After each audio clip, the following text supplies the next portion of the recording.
I speak to you as one who has watched many lovers come and go. I have looked into thousands of eyes, and I have seen the same story repeating itself century after century. I have seen the same pain in the eyes of those who were left behind. It is a pain that feels ancient, a wound that feels as if it will never heal. I see the same trembling in the heart that asks why they did not stay, why they did not choose you. You are sitting there, perhaps in the darkness of your room, perhaps in the darkness of your own mind, asking the universe, what did I do wrong? Why am I not enough? But listen closely. Come closer to me, because the truth is not what you think it is. The mind is a great deceiver. It tells you that you are suffering because someone has walked out of your life. But I tell you, the truth is not that they left you. The truth is that you left yourself long before they walked away. You abandoned your own center. You moved out of your own home and started living on the porch of someone else's heart, begging for entry. And when they closed the door, you felt homeless. But you were only homeless because you forgot where your own house was. Today we are going to walk back home, and when you return to yourself, when you rise in your own being like a flame that refuses to bend, something strange happens, something mysterious. The very laws of your relationships begin to change. But you must be patient and you must be brave. This is not a journey for the cowardly. It requires the courage to face your own emptiness. If this message resonates with the silence of your heart, if you feel a thirst for this truth, I invite you to subscribe to this channel. Make this commitment to your own awakening. And if you wish to help us spread this light to more souls wandering in the dark, you can support us by clicking the join button or offering a super thanks. It is not a payment, it is an energy exchange, a way of saying yes to the existence that flows through these words. Now look into your own life for a moment. Be honest, brutally honest. Think of the times you waited. Think of the times you hoped, begged, or manipulated, trying to pull someone back into your orbit. You sent the text message and then you waited. You checked the phone. You devised small strategies to make them jealous, to make them look, to make them react. How did it feel? Did it feel like love? No, it felt tense, anxious, exhausted, even desperate. And the result? Still nothing changed. Or perhaps they came back for a moment only to leave again, leaving you more broken than before. That is because love is never caught by fear or force. You cannot demand love, you cannot trap love, and a heart that has left cannot be bound by effort. Most people do not see this. They think that if they just try harder, if they just love more, if they just sacrifice more, the other person will see their worth. But this is the misery of the unconscious lover. When you chase, you become small. And who wants to be with someone who is small? Who wants to be with a shadow? You are behaving like a beggar, holding out a bowl, asking for emotional coins. Please give me attention, please give me validation. But listen to me, beggars are never loved. They may be pitied, but they are never loved. Love is for emperors. Love is for those who are full within themselves. But here is what most people do not see. There is a mechanism, a hidden law of energy. When you stop living for someone else's approval, when you stop chasing, something extraordinary happens. It is almost magical, yet it is scientific. The energy of your being begins to pull instead of push. Right now, your energy is pushing. Desperation is a pushing energy. Neediness is a pushing energy. It acts like a repulsive force. Even if you are saying sweet words, your energy is screaming, I need you to survive. and that scream terrifies the other person. It feels like a heavy chain, they want to escape it. But when you stop, simply stop, the energy shifts. People who left, people who doubted, people who never saw your worth begin to notice. Why do they notice? Not because you demand it, not because you struggle to regain it, but because you have finally returned to yourself. You have become a mystery again. Before you were an open book, a boring book that they had read 1,000 times. Now you are closed, you are silent, you are content, and this contentment creates a vacuum, a magnetic pull. This is the principle of magnetic presence. And today I will show you how to awaken it. I will show you how to cultivate it, how to let it flow naturally, so that your absence, your completeness, your joy becomes the most subtle and powerful invitation for others to see what they once ignored. But warn you, do not do this as a trick. Do not say, okay, Osho, I will pretend to be complete so they come back. Existence cannot be fooled. You cannot fake your vibration. If you are pretending to be happy while screaming inside, they will feel the scream, not the smile. This must be real. It must be an authentic transformation. In this message, we will walk into the spaces you have avoided, the dark corners, the parts of yourself you have surrendered to fear or to absence. We will go to the very root of why you feel incomplete without them. I will show you how to use the pain of loss, not as a wound to be nursed, but as a fuel for transformation. Pain is potential, pain is energy. Right now, you are wasting this energy in crying, in complaining, in self-pity. Oh, poor me, I have been abandoned. Drop this nonsense. Use this fire. This pain is a fuel that will build a self so strong, so luminous that regret naturally arises in those who once left, but without any need for your effort. Regret will come to them, but not because you tried to make them regret. Regret will come because they will look at you and realize they walked away from a diamond thinking it was a piece of glass. But for that to happen, you must become the diamond.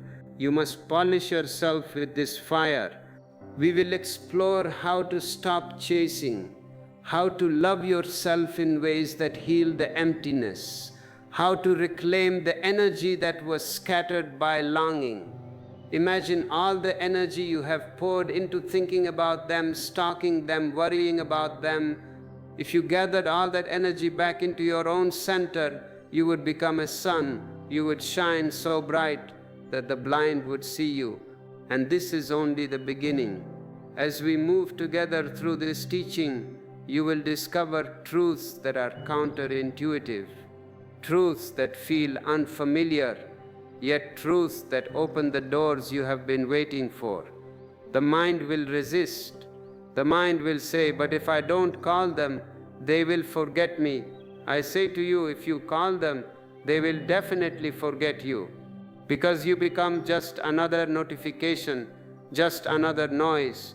But if you are silent, your silence becomes heavy. Your silence becomes a presence they cannot delete. Stay with me now, because the transformation that awaits does not lie in others. It begins always with you. I speak to you now from the same stream of silence that shaped the beginning of this journey. I am not speaking from a book. I am not speaking from theory. I am speaking from the very pulse of existence. If you are ready to receive this, if you are ready to stop being a beggar and become a master of your own soul, then signify your readiness. Engage with this transmission, as simple like a comment declaring, I am returning to myself. These are not just algorithms, they are affirmations. They are signals to your own unconscious mind. And for those who wish to dive deeper into our library of wisdom, our ebooks are available to guide you when the video ends. They are maps for the territory we are exploring. Because what comes next is not a lesson for the mind, but a recognition for the heart. And if you can receive it without resistance, something in you will begin to turn, just as life itself begins to turn toward the one who stops running behind shadows. Let us look at this chasing. What is it really? Most people never understand this simple truth. They think love grows by effort, by clinging, by repeated attempts to hold someone who has already left. You think love is a construction project. You have to build it, hammer it, force it. No, love is a flower. It grows. But it cannot grow if you are constantly pulling at the roots to see if it is alive. The more you chase, the more the beloved disappears into the distance. Why? Because chasing is the language of fear. When you chase, you are saying, I am afraid to be alone.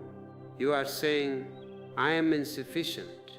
And fear shrinks your presence until even you cannot feel yourself.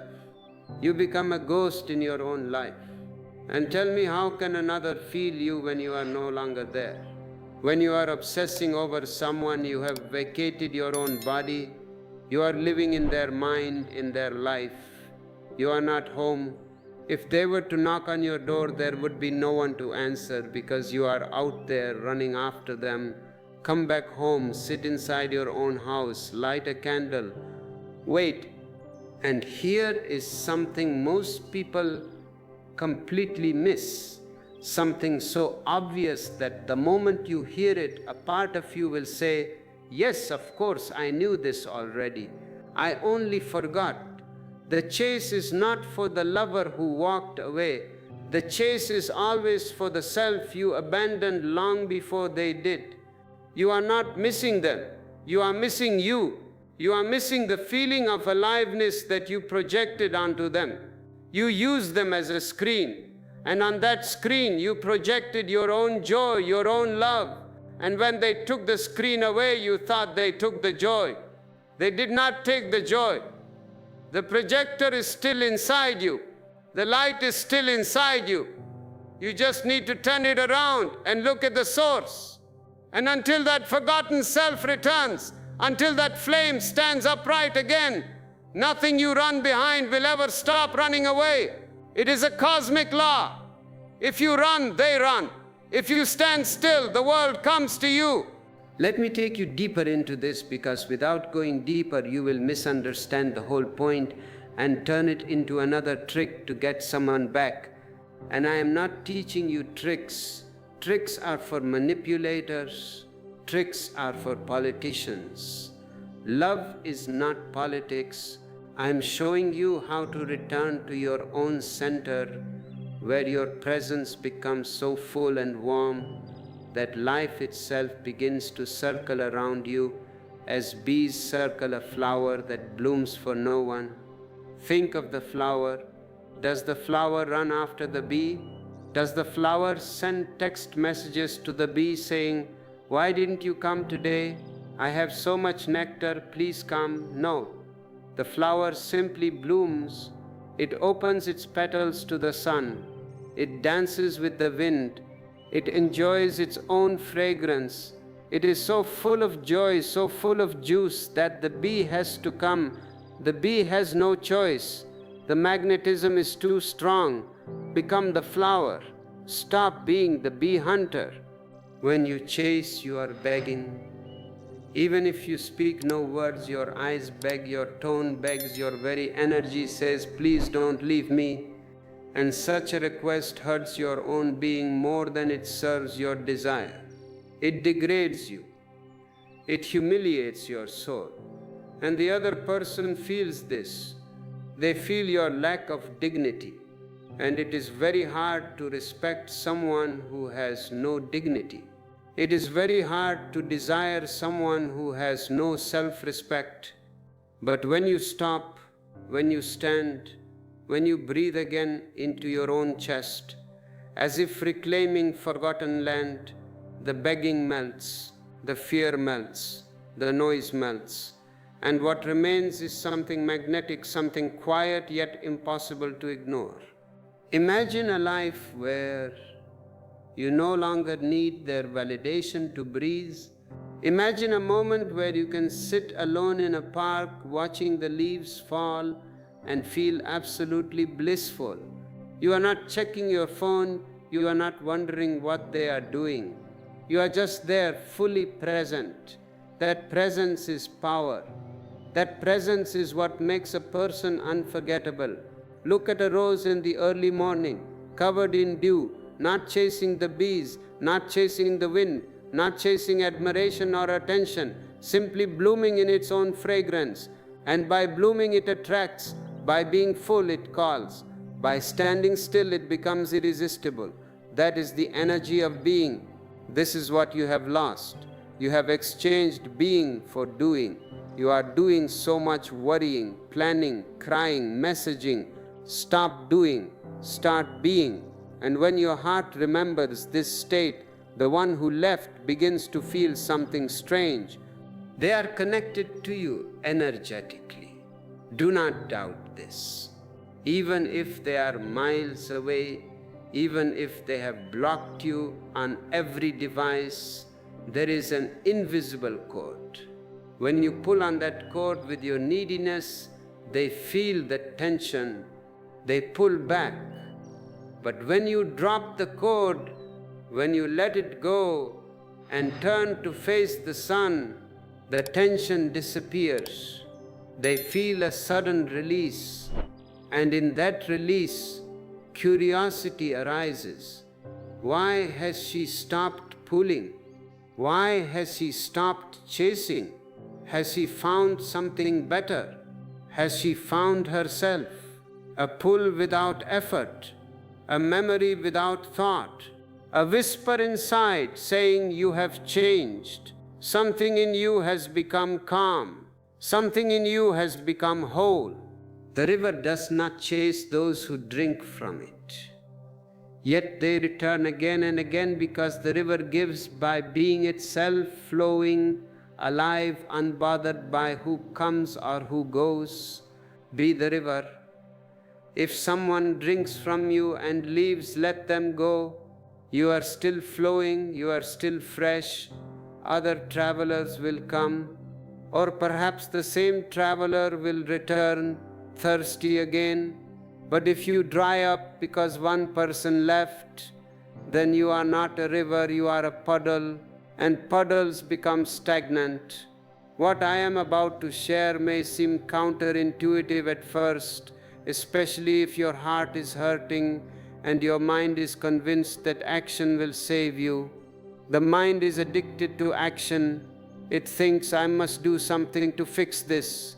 But no action can save you when the action comes from fear. Any action you take right now while you are wounded and desperate will only create more mess. It is like trying to smooth ripples in water by hitting the water with a stick. You only create more chaos. Stillness is far more powerful than all your attempts to hold on. When you stop trying to pull someone back, they feel the release, and in that release they see you again. The fog clears. When you were chasing, you were a blur of motion and emotion. Now that you are still, they can see your face. They can see your soul, not as a desperate echo, but as the being you were before fear clouded your brightness. Do you remember who you were before all this drama started? Do you remember the person who laughed easily, the person who had dreams, the person who was mysterious? That person is still there, buried under the rubble of your attachment. And when your silence replaces your pleading, your absence speaks in a language far deeper than words. Silence becomes a mirror. And the one who left suddenly sees themselves reflected in a way that is uncomfortable, because for the first time they must face the truth that they left, but you did not crumble. This is the greatest revenge, if you want to call it that. Though a spiritual person seeks no revenge, but the greatest impact you can have is to show them that their departure did not destroy you. They expected you to fall apart. They expected you to be miserable. It feeds their ego to know you are suffering for them. But when you stand tall, when you smile, when you continue your life with grace, it shatters their ego. They begin to question their own importance. How can they be happy without me? They left, but you rose inwardly. They left, but your flame did not go out. And once this happens, once the energy of chasing dissolves and the fragrance of your own being begins to return, life itself changes direction. What once moved away from you begins to drift toward you, as if something in existence whispers, "This one has remembered themselves." Existence supports those who stand on their own feet. Existence loves courage. When you are dependent, you are like a child clinging to the mother's skirt. But when you let go and walk, existence applauds. This one is ready. This one can be trusted with the gifts that only self-awareness can hold. This is the beginning of the turning, the subtle shift from outward begging to inward flowering, and it is the fertile ground on which everything else in this journey will stand. Now stay with me, because once this first turning happens, once you simply stop the physical act of chasing, something else begins to rise within you, something even more precious than love lost or love regained, a new sense of worth that has slept long inside you, waiting for the moment you would finally stop chasing the world and begin walking back into yourself. Before we proceed to the deeper layers of this silence and how it communicates with the soul of the other, I ask you to pause, reflect on these words. If you are ready to stop the chase, if you are ready to be the river and not the beggar, show your support for this message. Join our community of seekers. Let us walk this path together, not as teacher and student, but as fellow travelers returning home. The journey continues. The silence is deepening. Are you ready to enter the mirror? Let me take you even deeper now. Because what comes next is the hidden movement beneath every heartbreak. It is the invisible thread that pulls lovers together and pushes them apart. And unless you understand this movement within yourself, you will continue repeating the same patterns, chasing the same ghosts, confusing longing with love and fear with devotion, never realizing that your very chasing is the force that keeps everything you desire running away from you. We are entering the realm of silence, not the forced silence of holding back your words or pretending to be strong while you are crumbling inside, but the natural silence that is born when your heart is no longer shaking with fear, when your mind is no longer racing with questions. Will they call? Did they see my post? Are they with someone else? When that noise stops, a new power is born. Most people think that when someone leaves, the only way to bring them back is to reach out again, to explain again, to convince again. You want to write that one perfect letter. You want to send that one perfect song. You think, if they just understood how much I love them, they would return. But this is a fallacy. They know you love them. That is not the problem. The problem is that your love feels heavy. It feels like a chain, and nobody wants to be chained. When you stop reacting to someone who has left you, When you stop checking, stop asking, stop explaining, stop showing them your pain, they begin to experience something they never expected. They begin to feel the shape of your absence, and this sensation is far more powerful than anything you could have said. Think about it. When you were talking, they could dismiss your words. When you were pleading, they could close their ears. When you were chasing, they could run faster. Resistance creates momentum, but when you fall into silence, a real, deep, grounded silence, they have no defense against it, because silence reaches places where sound cannot go. It seeps into their thoughts at unexpected moments. It visits them in the quiet hours of the night, when there is no distraction to protect them from themselves. You must understand something that goes beyond psychology and beyond ordinary logic, because the heart moves in ways the mind cannot explain. Communication keeps a connection alive on the surface, but often it is silence that reveals its true nature. When you stop sending messages, the other person suddenly has the space to wonder, and wonder is the beginning of attraction. As long as you are flooding them with your presence, they have no room to miss you. They have no room to imagine you. You are too available, too present, too much. But when you withdraw, when you take your energy back, the hallway becomes quiet.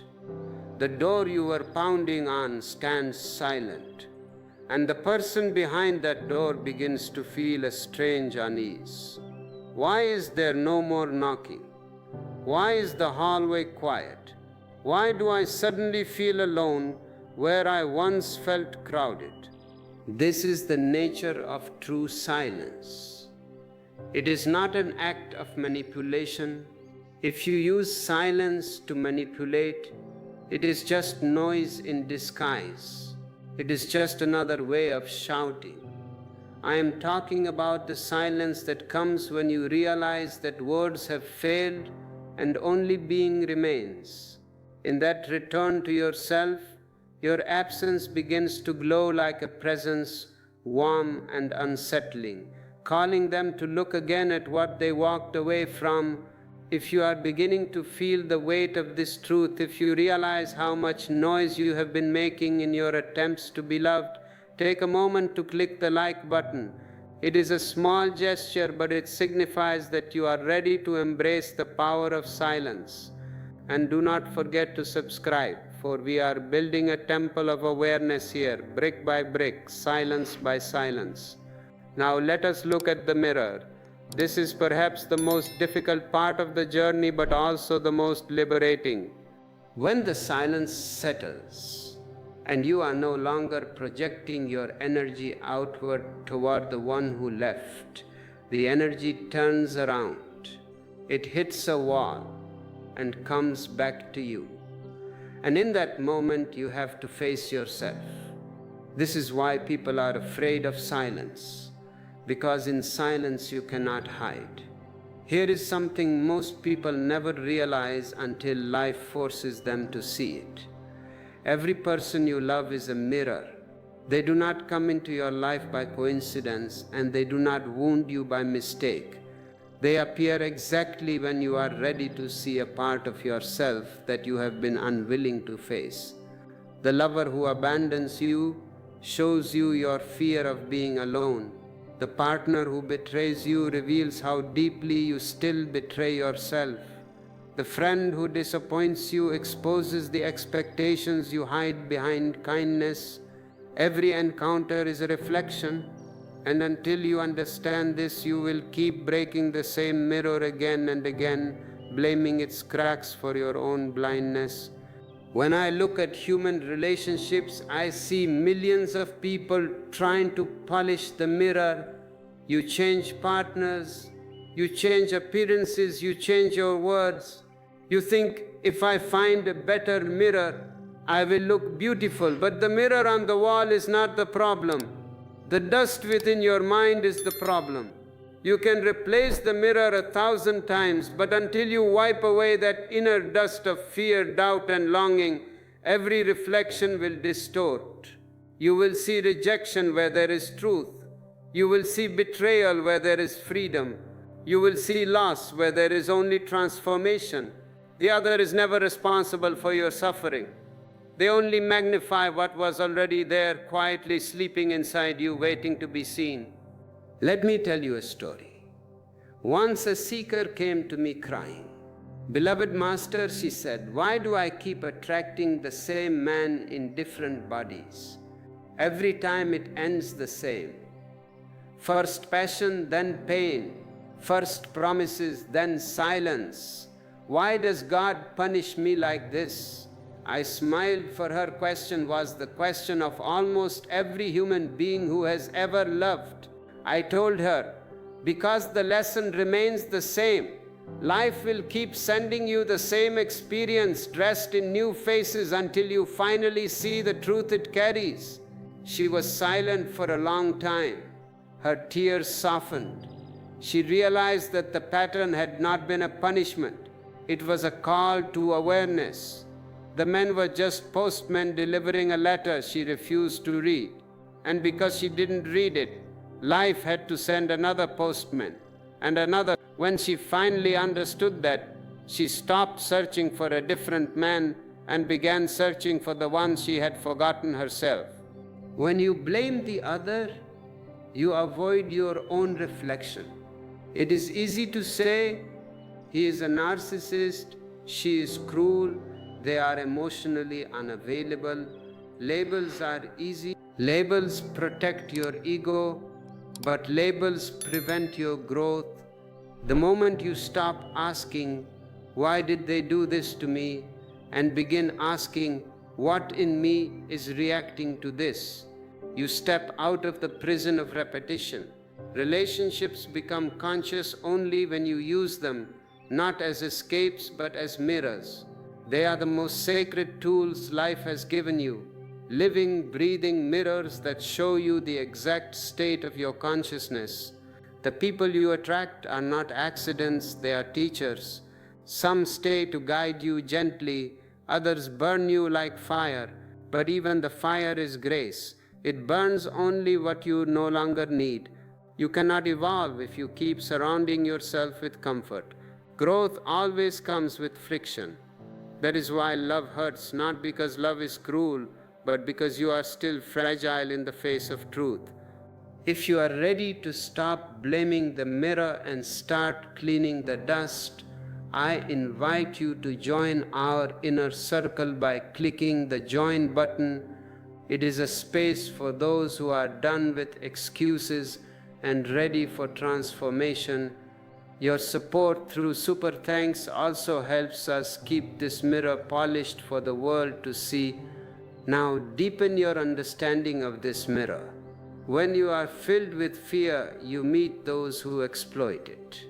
When you are filled with guilt, you meet those who confirm it. When you are filled with peace, you meet those who expand it. The outer world dances to the rhythm of your inner world. The moment you take responsibility for your own reflection, your entire reality begins to change. It is impossible to be deceived by another if you no longer deceive yourself. It is impossible to be abandoned if you no longer abandon your own being. It is impossible to lose love if you have already found its source within. Once you understand this, even those who walk away leave a blessing behind. Because they have fulfilled their role in your awakening, they have pressed the button that triggered your explosion, and now in the debris of that explosion you can find the goal. You will bow inwardly, not in resentment but in gratitude, whispering, "Thank you for showing me what I could not see alone." When you begin to see your lovers as mirrors, gratitude replaces blame. You stop demanding, "Love me," and start asking, "What is love trying to teach me through you?"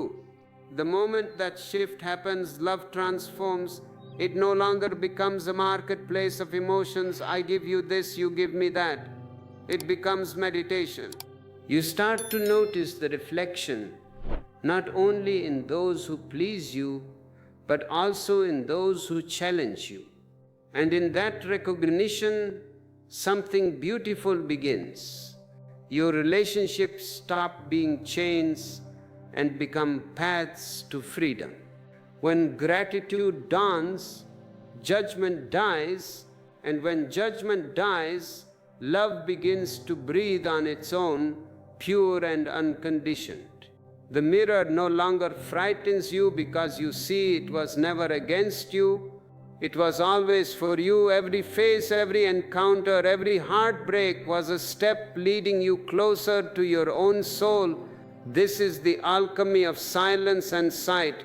When you are silent, the water of your mind becomes still. When the water is still, the reflection is clear. When the reflection is clear, you stop fighting the image and start understanding the reality. But the beauty of this silence is not just what it reveals to you, it is what it makes you become in the eyes of others. Let us return to the one who left. While you are doing this inner work, while you are cleaning the dust, while you are looking into the mirror of your own soul, what is happening to them? They are feeling a disturbance in the force field. You see, when you were chasing, you were predictable. You were a known quantity, but now in your silence, you have become unpredictable. You have become vast, and vastness is attractive. The ocean is attractive because it is vast and dangerous and silent. A swimming pool is safe, but nobody writes poetry about a swimming pool. You were a swimming pool, small, contained, safe, manageable. Now, through your silence, you are becoming the ocean. And the one who left suddenly sees themselves reflected in your ocean. And they look small. They look at your dignity, your poise, your lack of begging, and they feel a sudden shrinkage in their own ego. They thought they were the prize, but your behavior is telling them, I am the prize.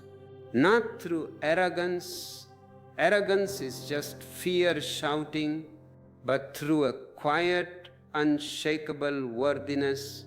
When you stop speaking from fear, your voice inside becomes clearer. When you stop reacting from insecurity, your inner strength becomes louder. When you stop chasing, your steps begin to find their natural rhythm again. And in that rhythm, in that quietness, in that relaxed breath, something ancient and alive inside you begins to rise. You become more aware of your own company.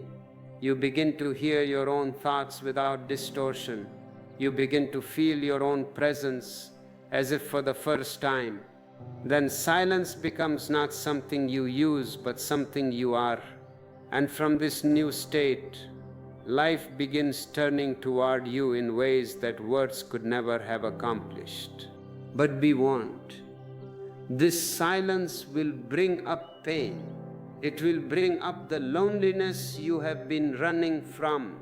That is why you were chasing to avoid this very loneliness. But now we are going to face it. We are going to walk right into the center of that fire, because once you understand the mirror, you must learn how to deal with the reflection it shows you. And often the reflection is a wound, a deep throbbing wound of abandonment. Now that the noise has settled and the silence has begun to shape the space around you, I want to take you into a place most people are afraid to enter. Yet it is the very place where transformation begins, the place where the pain of loss sits like a heavy stone on the chest, unmoving, undeniable, asking to be felt rather than escaped. Most people try to run from this pain. They distract themselves. They bury it in busyness. They numb it with alcohol, with food, with fleeting pleasures. Or they try to replace the one who left as quickly as possible, hoping that a new face will quiet the ache left behind by the old one. The best way to get over someone is to get under someone else. This is the foolish wisdom of the world. It is the wisdom of cowards. Because pain does not disappear when ignored. It waits, it follows you like a shadow until the day you finally turn toward it with courage instead of fear. And when you do, something extraordinary happens. The same pain that once shattered you becomes the fire that rebuilds you. This is the secret of the phoenix. The bird does not run from the fire, it enters the fire to be born again. Let me tell you a secret that only those who have truly lived through heartbreak come to understand. The pain you feel now is proof that something inside you is waking up, not dying. You think the pain is about the person who left, but the truth is much deeper. The pain is the sound of your own being calling you back home. For too long you had drifted away from yourself, giving parts of your soul to someone who could not carry them. You were trying to please, trying to hold, trying to control the uncontrollable. You gave them the keys to your happiness. And when they left, they took the keys and you were left locked out of your own house. Now all those pieces are coming rushing back to you at once. That returning creates friction. And that friction feels like fire. But fire is not your enemy. Fire is the great purifier. If you allow it, it will burn away the illusions you clung to. It will burn away the fantasies you built. The fantasy of happily ever after. The fantasy that this one will save me. It will burn away the insecurities you fed and the fears that kept you small. This fire is not destroying you. It is preparing you. Think of a seed buried in the dark soil. From the outside, it looks dead, forgotten, abandoned. Nothing moves, nothing grows, nothing changes. It is crushed by the weight of the earth. It is suffocated by the darkness. But inside that darkness, something is happening. The shell is breaking open. The pressure is increasing. The seed is dissolving into itself so that something greater can emerge. If the seed could speak, it might say it is suffering. It might say, I am being torn apart. I am being destroyed. Why is existence doing this to me? But we know the truth. Without that breaking, without that pressure, without that darkness, it can never become a tree. It can never know the sun.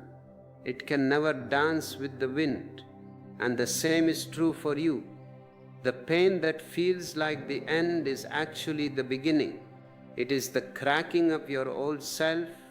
It is the dissolving of the identity that could not carry the weight of who you are becoming. The person you were, the needy one, the chaser, the beggar, that person has to die. And death is painful, but it is a necessary death. Because only from that death can the new you be born. The you who is whole, the you who is sovereign, the you who does not need another to feel complete.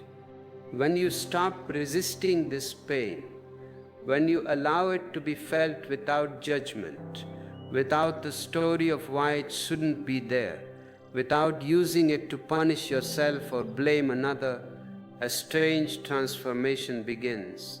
The pain softens, it starts to move, it becomes warm rather than sharp, it becomes fuel rather than poison. You begin to feel a strength rising from beneath the wound, a strength you did not know you had, because it was buried under years of holding on to others for validation.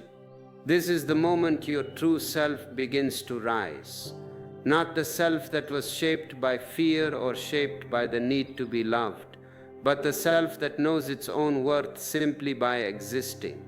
And let me tell you something else, something crucial. When you transform your pain into fire, the lover who left you can sense it even from afar. They may not understand it.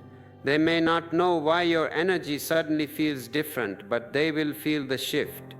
because the person they walked away from no longer exists.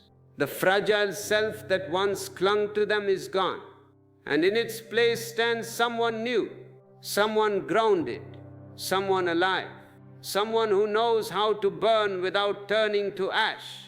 This alone creates a magnetic pull they cannot explain, for human beings are always drawn to those who rise from their own ruins. We are attracted to strength, we are attracted to light, and there is no light brighter than the light of a soul that has survived its own darkness. But understand this clearly, because without this understanding, the entire purpose is lost. You did not grow so they would regret leaving. That is only a byproduct. That is a small, trivial thing. If you are growing just to make them regret, you are still a slave to them. You are still dancing for their applause, even if the applause is their regret. No.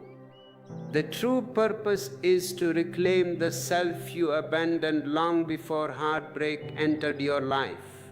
The self that was waiting beneath the noise of your desires. The self that knew its strength long before you forgot it. And now that this fire has been lit inside you, it is time to let it reshape your world, to let it illuminate the life you are meant to live. A life so expansive that the past can no longer contain you. As we prepare to move into the next phase of this awakening, ask yourself, am I willing to burn? Am I willing to let the old me die? Am I willing to stop blaming the mirror and start healing the source? If the answer is yes, then you are ready. You are ready to stop being a victim of love and start being a master of love. And for those who are truly committed to this mastery, our ebooks offer the daily practices, the meditations, the subtle techniques to keep this fire burning without consuming you. Check the description, find the tools you need, and arm yourself for the beautiful battle of becoming yourself. The fire is lit, the mirror is clear, the silence is speaking. Now, let us watch the phoenix rise. Now that the fire inside you has begun its slow and powerful rise, something in your being starts to shift, not outwardly at first, but inwardly, quietly, like the way dawn arrives without noise yet changes the entire sky. And this shift carries you into the next stage of your becoming, a stage where you no longer rebuild yourself to win someone back, but to create a life so vast, so rooted, so alive, that the person who once walked away could not fit into it even if they tried. This is where the real transformation happens, not in the pain of loss, but in the expansion that follows. Because heartbreak is only the door. The real journey begins when you step through it and see how wide the world truly is. When you are no longer shrinking yourself to be loved, think about that phrase, shrinking yourself. How many times did you fold your edges to fit into their small envelope? How many times did you silence your laughter because it was too loud for them? How many times did you dim your intelligence so they wouldn't feel threatened? You were a giant trying to live in a dollhouse, and now the house has collapsed and you are standing in the open air, terrified. But you should not be terrified, you should be ecstatic, because finally you can stand up to your full height. Most people never reach this point because they stay stuck in the memory of who they were when the breakup happened. They replay the story again and again, holding on to the version of themselves that existed in that moment of loss. They keep the wound fresh because the wound is the last connection to the one who left. As long as you bleed, you feel connected to the knife. But this is madness. You are not meant to stay there. The self that was left behind is too small for the life that is calling you now. When the fire inside begins to clear the debris of your old identity, A new spaciousness opens within you, and into that space comes curiosity. The curiosity to explore parts of yourself you abandoned, dreams you ignored, passions you silenced because you were too busy trying to keep someone close. Suddenly you begin reading again, not to impress anyone, but because your mind hungers for new worlds. You begin taking care of your body, not to be desired, but to feel alive inside your own skin. You begin surrounding yourself with people who nourish your spirit instead of draining it. You begin doing things alone and discovering that solitude is not loneliness but freedom. And as this expansion unfolds, something remarkable happens. The past starts shrinking behind you, not because you push it away, but because you have simply outgrown it. A snake does not mourn the skin it sheds. The skin has served its purpose. It protected the snake while it was growing. But now the snake is bigger, and the old skin is tight, dry, dead. It must be left behind on the rocks. The snake does not look back at the skin and cry, "Oh, my beautiful skin, why did you leave me?" The snake moves forward, glistening, new, sensitive to the earth. In the same way, the version of yourself who was abandoned has served its purpose. It opened your eyes, it ignited your fire, it pushed you inward, and now it dissolves so the larger self can emerge. And here is the cosmic irony. When someone from your past tries to step back into your life, and they often do, when they sense this new energy, they will not find the same doorway they once walked through. That doorway has changed shape, it has grown, it has risen. It is no longer small enough for them to enter without transforming themselves. Picture this for a moment. Years pass, or perhaps just months, and you cross paths with someone who once held your heart. They expect to recognize you, they expect to see the same softness, the same longing, the same vulnerability they once took for granted.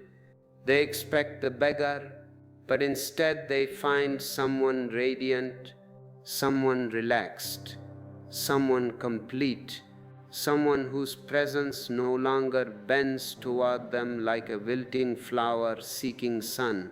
You are the sun now. You have your own gravity. They feel the distance not because you pushed them away, but because your world has expanded beyond the space they once occupied. And in that moment, regret blooms inside them like a slow storm. They do not regret leaving you. No. Listen carefully. They regret never seeing who you were capable of becoming. They regret walking away before your wings opened. They regret thinking you were small, only to find you now soaring at heights they never imagined for you. They looked at a seed and threw it away, thinking it was a stone.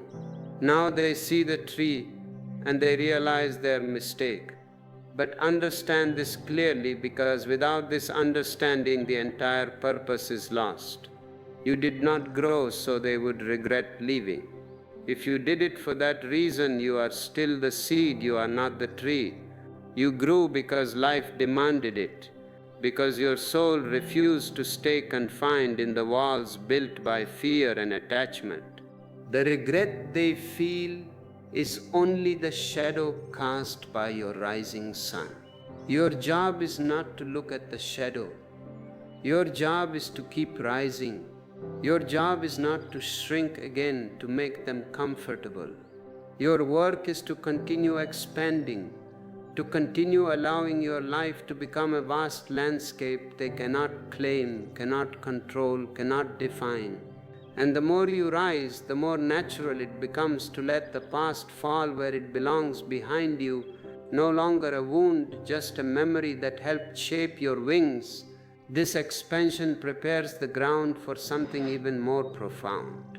Because as you grow into the self you were meant to be, you begin to discover that the very love you once begged for from another has always been waiting to blossom from within you.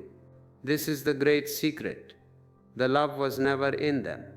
It was your love, reflected off them. You were the source. They were just the screen. And now you are learning to enjoy the source without the screen. If you are beginning to feel this expansion in your chest, if you feel the old skin cracking and the new self pushing through, declare it. Subscribe to this channel as a commitment to your new skin. And if these words are acting as the water for your growth, consider supporting the garden by clicking the super thanks button. It allows us to keep planting these seeds in the hearts of others. Now let us talk about this inner lover, because unless you meet this lover, you will always be hungry for the outer one. What comes next is not about the lover who left, but about the lover who has been living inside you all along. As this new life begins to take shape around you, a deeper flowering starts to happen within you. A flowering so subtle at first that you may not even notice it, yet it changes everything in the most quiet and most profound ways. It is the beginning of loving yourself in a way you never allowed before. I am not talking about the kind of self-love people talk about in magazines, bubble baths, and chocolate cake. That is superficial, that is treating the body, not the soul. I am talking about a presence that arises naturally when you stop abandoning yourself for the sake of others. For the first time, you begin to taste what it means to feel at home in your own being. You wake up in the morning and you are happy just to be. There is no reason. You don't need a good morning text to feel alive. The morning itself is good. The breath itself is a gift. And the moment you taste this, something extraordinary occurs.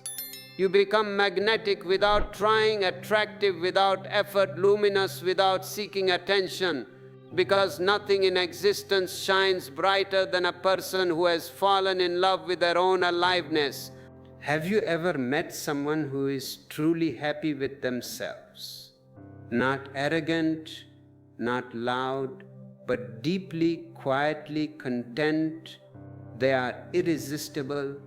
You want to be near them. You want to drink from their well. Why? Because they are not taking anything from you. They are overflowing.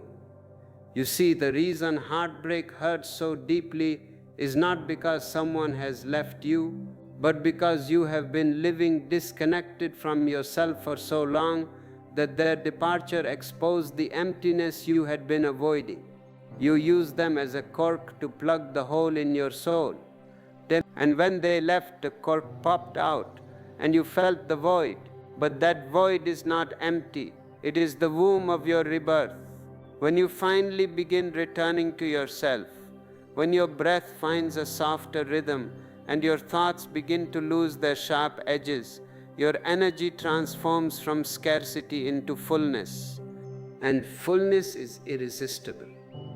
Fullness draws people in the same way a warm fire draws you on a cold night.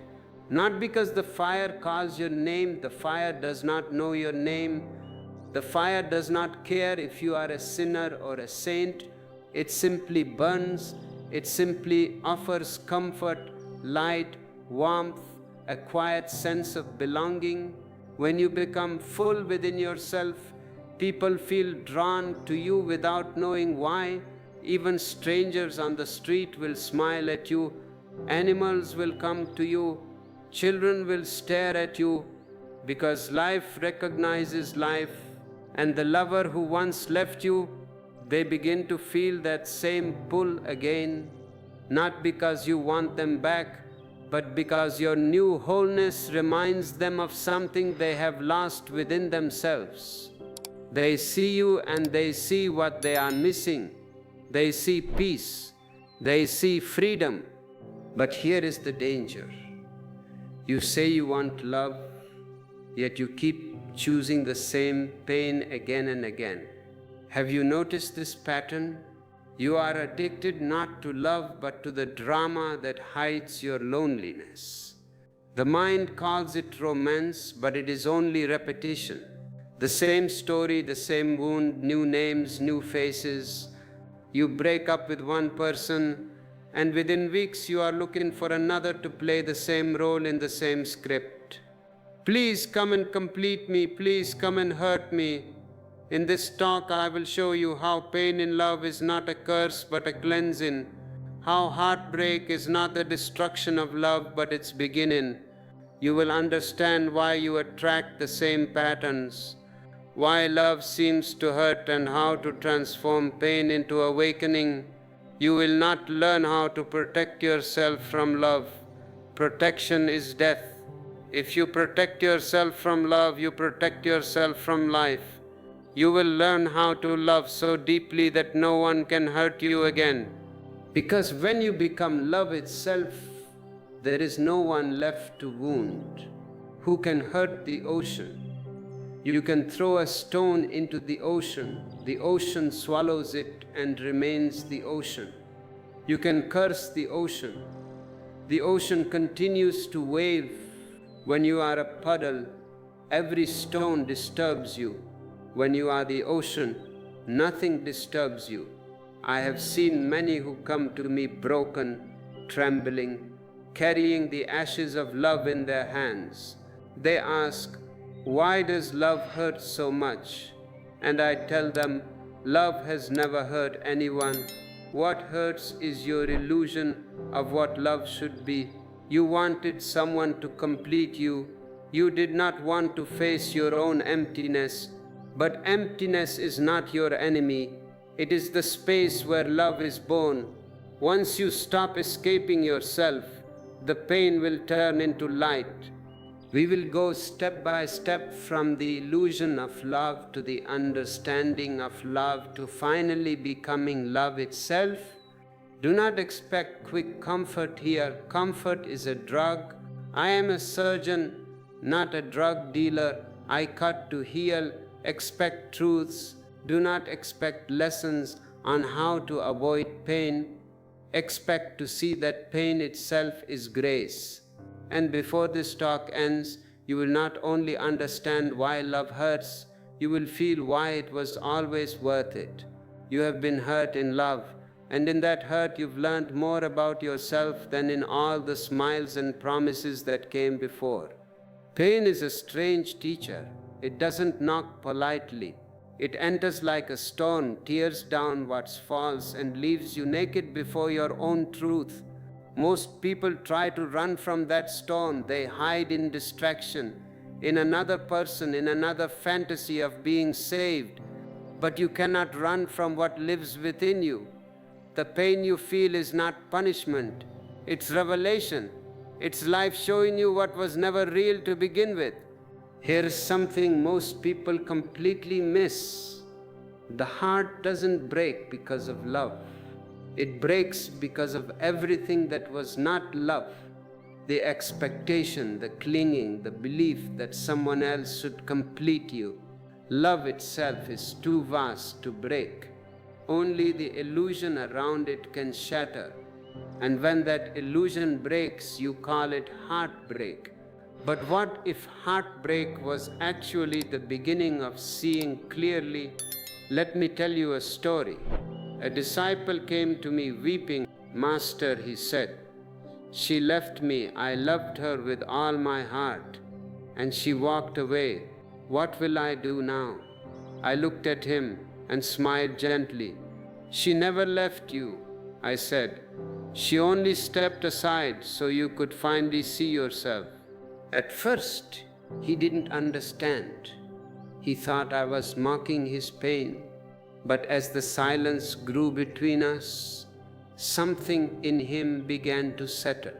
He realized that all his love had been reaching outward, never inward. The woman was just the surface. The real meeting had not yet begun, the meeting with himself. Pain is intelligence. It speaks the language of truth. When you feel pain, life is trying to tell you something. It's showing you where you've gone blind, where you've mistaken dependency for devotion, possession for passion, and yet, what do we do when pain arises? We resist. We tighten our fists around the past. We keep reopening the wound, hoping that somehow it will heal by holding it closed. But pain doesn't dissolve through resistance, it dissolves through awareness. The moment you look at your suffering without trying to escape it, something shifts. It's like turning on a light in a dark room. The shadows don't have to be chased away, they disappear on their own. Think of your heart as a cup. When it cracks, you think it's ruined. But the crack is where the light enters. The very thing you curse becomes the opening through which understanding pours in. Without the crack, no light. Without the heartbreak, no awakening. That's the paradox of love. It hurts you only to make you real. It breaks you only to make space for what's true. You see, love isn't kind to the false. It doesn't care about your comfort. It cares about your awakening. When you say, love hurt me, what you really mean is, love destroyed the lies I built around myself. The ego calls it pain. The soul calls it freedom. So when you sit with your heartbreak tonight, don't try to fix it. Don't try to heal it. Just breathe, let it ache. Let it burn away what isn't real. Because this pain, this raw, unfiltered ache, is the proof that you've loved deeply enough to touch truth. And once truth has touched you, you can never go back to sleep again. And once you stop calling the wound your enemy, something miraculous begins. You start to heal. Not from love, but through love. This healing is not a return to who you were. You can never go back. Innocence lost is wisdom gained. You are becoming something new, something tempered by fire, something that knows the darkness and therefore treasures the light even more. The next step in this journey is crucial. It involves understanding the mechanism of the mirror at a much deeper level than we have touched upon. We have spoken of the other as a mirror, but now we must look at what the mirror is made of. If you are following this path with me, if you are letting these words penetrate your armor, you are already changing. You are already part of a silent revolution of the heart. To deepen this connection, to ensure you do not miss the next steps of this unfolding, click the join button, become a member of this growing field of consciousness. And for those who wish to read the maps of this territory in silence, our ebooks are waiting for you in the description. Now, let us look at the dust on the mirror. Let us look at why you keep attracting the same pain over and over again. Here is something most people never realize until life forces them to see it. Every person you love is a mirror. They do not come into your life by coincidence, and they do not wound you by mistake. They appear exactly when you are ready to see a part of yourself that you have been unwilling to face. The lover who abandons you shows you your fear of being alone. The partner who betrays you reveals how deeply you still betray yourself. The friend who disappoints you exposes the expectations you hide behind kindness. Every encounter is a reflection, and until you understand this, you will keep breaking the same mirror again and again, blaming its cracks for your own blindness. When I look at human relationships, I see millions of people trying to polish the mirror, changing partners, changing appearances, changing words while refusing to clean the dust that is inside of them. The mirror on the wall is not the problem. The dust within your mind is. You can replace the mirror 1,000 times, but until you wipe away that inner dust of fear, doubt, and longing, every reflection will distort. You see, you are carrying a blueprint of wound inside you, and you go out into the world looking for someone who fits that blueprint. You don't know you are doing it. Consciously you say, I want a kind man, I want a faithful woman, but unconsciously your wound is screaming, find someone who will abandon me so I can feel this familiar pain again, and you find them. You are a genius at finding them. In a room of 100 people, 99 might be healthy, kind, loving, but you will ignore them. You will walk straight to the one person who has the capacity to hurt you in exactly the way you need to be hurt. And you will fall in love with them. You call it chemistry, I call it pathology. It is the chemistry of your wounds meeting their wounds. It is a contract of suffering signed in the dark. But even this is not to be condemned. It is to be understood. Because why do you do it? You do it because you are trying to heal. You think, if I can get this person who represents my father or my mother or my past pain, if I can get this person to love me, then I am healed. But they cannot love you. They are wounded themselves. And so the cycle repeats. The moment you stop asking, why did they do this to me, and begin asking, what in me is attracting this, you step out of the prison of repetition.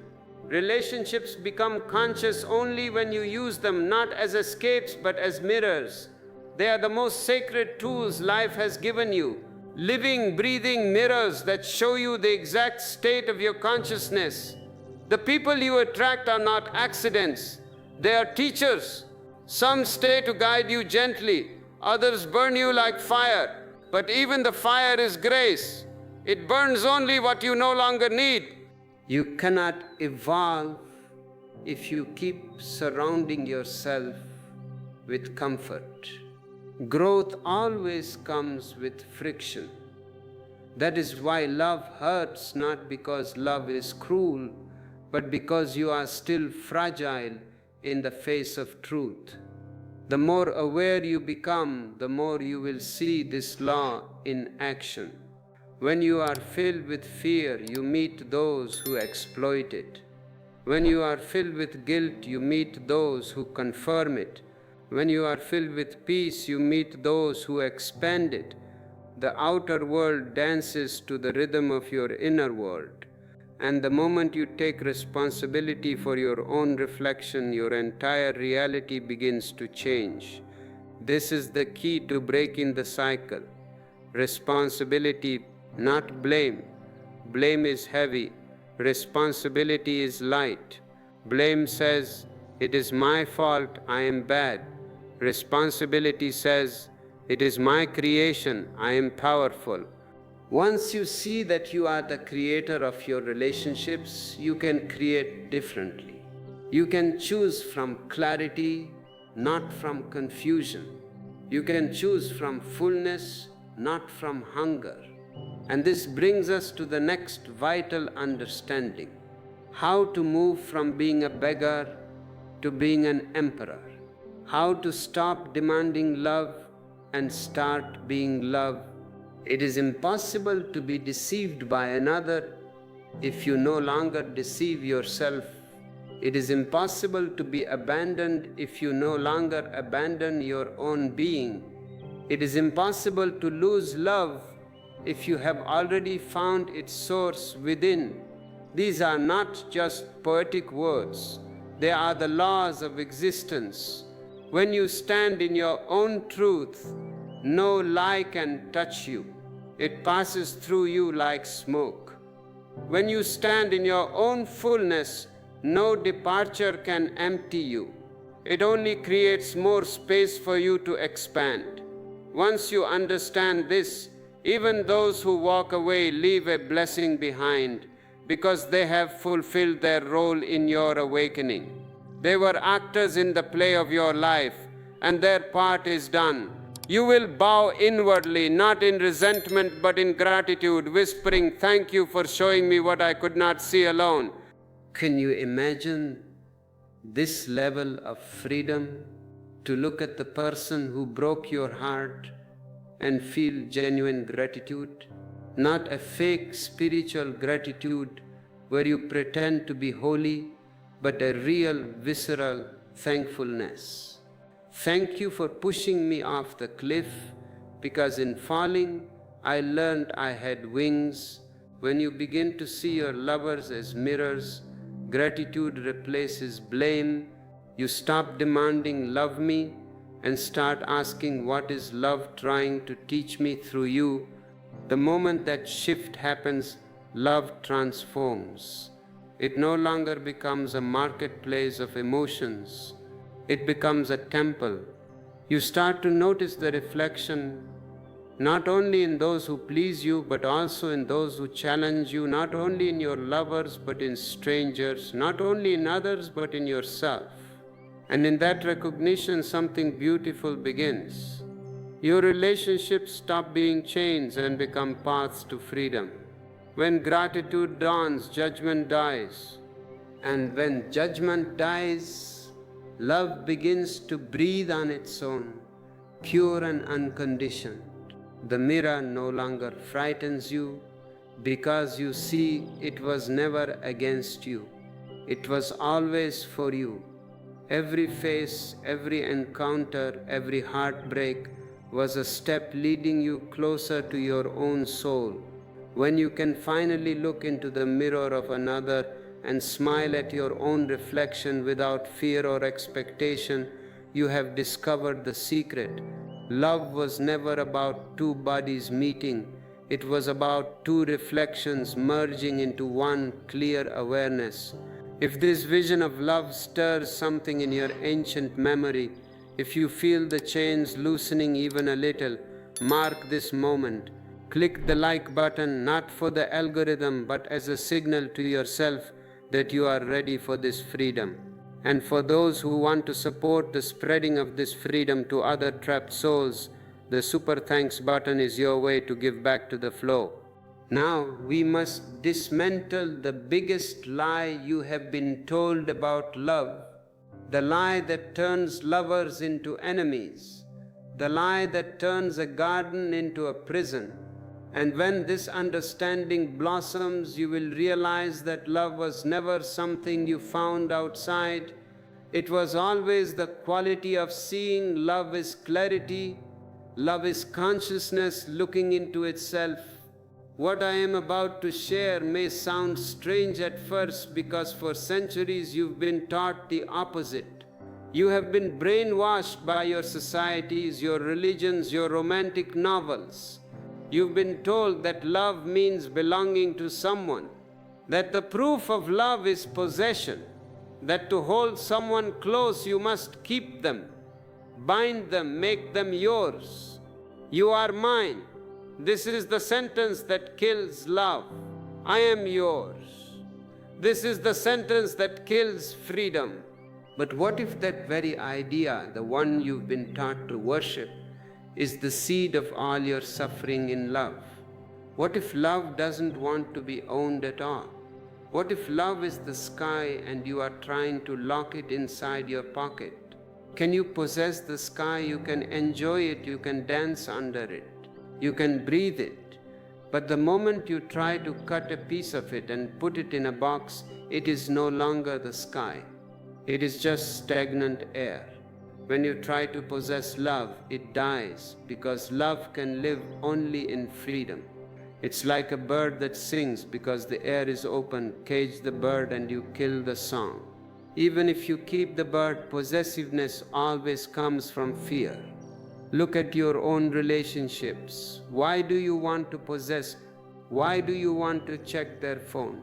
Why do you want to know where they are every minute? Because you are afraid. Fear of losing the one you love, fear of being replaced, fear of standing alone in your own silence. That fear whispers, "Hold tighter." But love never whispers that way. Love whispers, "Let go." Fear says, "Mine." Love says, "Free." The moment you call a person mine, you have turned them into a possession, and a possession is not alive. You have turned a subject into an object. You have reduced a vast, mysterious universe of a human being into a piece of furniture in your living room. It is an object in the mind's museum, labeled and claimed, and you start to protect the label instead of cherishing the life within it. You start to guard the relationship like property, forgetting that the very guarding builds walls, and behind walls love suffocates. You become a jailer, and remember, the jailer is also a prisoner. If you have to watch someone constantly to make sure they don't escape, you are also stuck in that jail. You cannot leave, you are both trapped. Is this love? No, this is mutual imprisonment. When you love, truly love, you never say, you belong to me. You say, we belong to me. You say, we belong to existence. You do not claim, you celebrate. Let me tell you a story, a parable of the human heart. There was once a man who loved a nightingale for its song. He was a lover of music, or so he thought. Every evening it would sit on his window and fill the darkness with music so beautiful that even the stars seemed to pause to listen.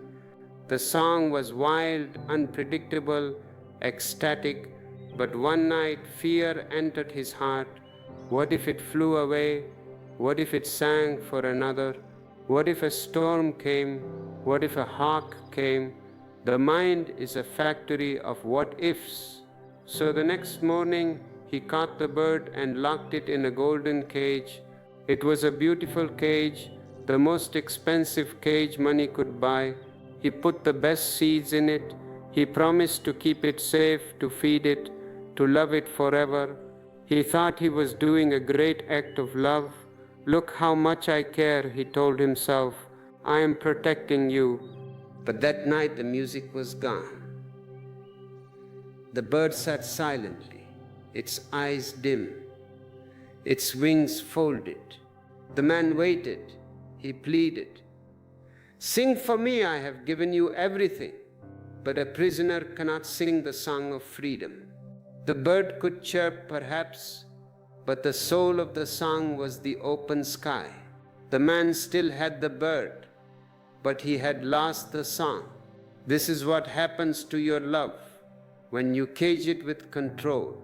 You keep the form, but the life has fled.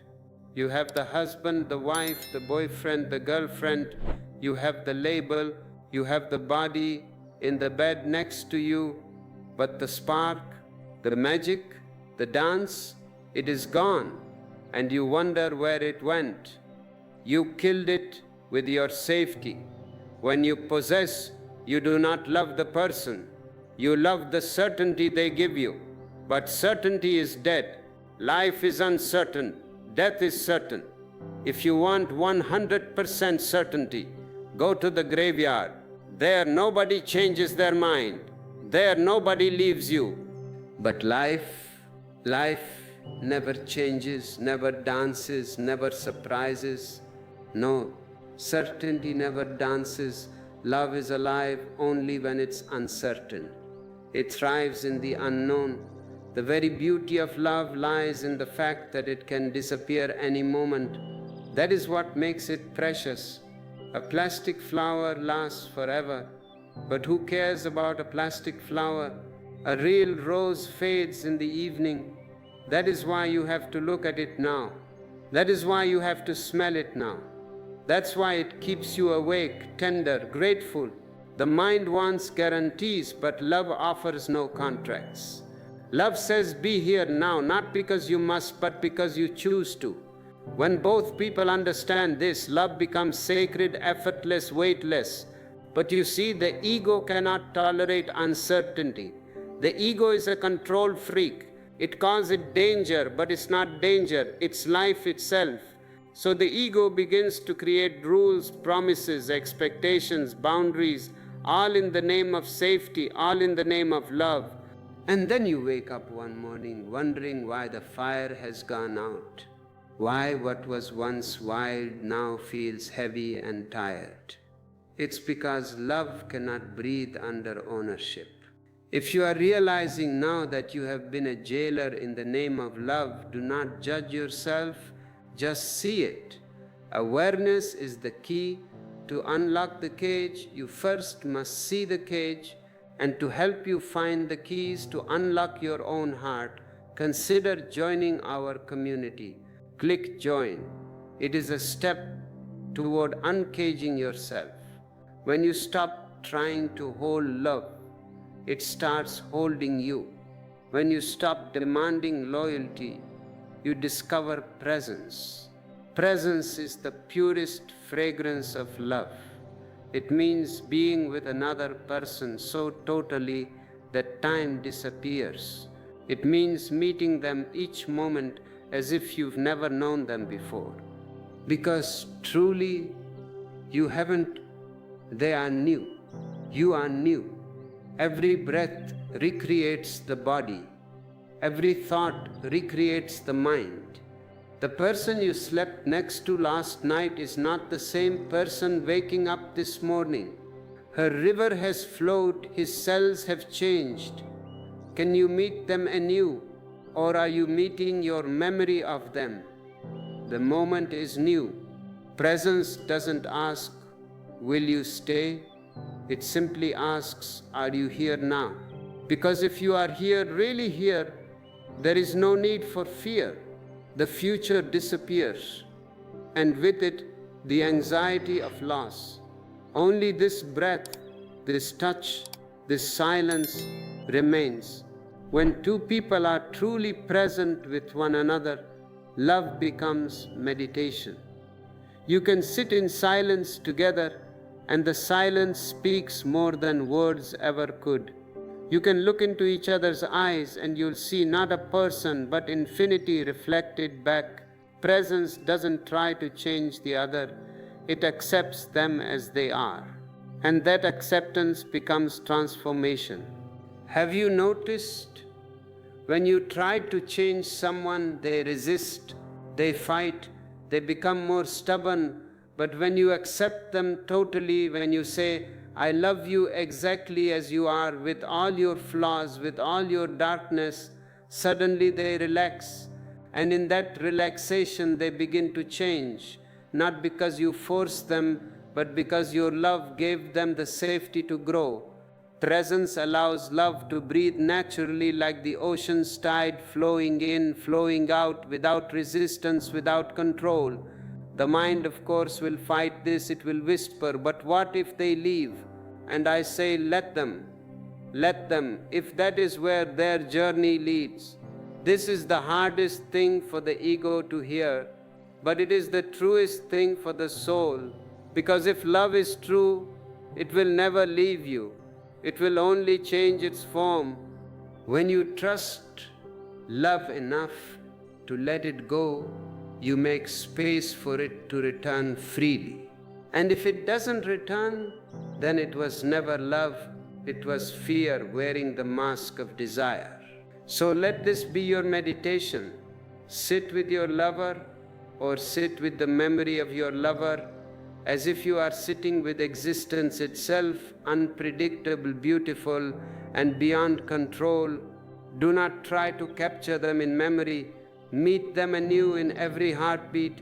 If you can do this, you will never again fall in love. Have you thought about the language? Falling in love. Why falling? Falling means losing balance. Falling means gravity is pulling you down. Falling means crashing.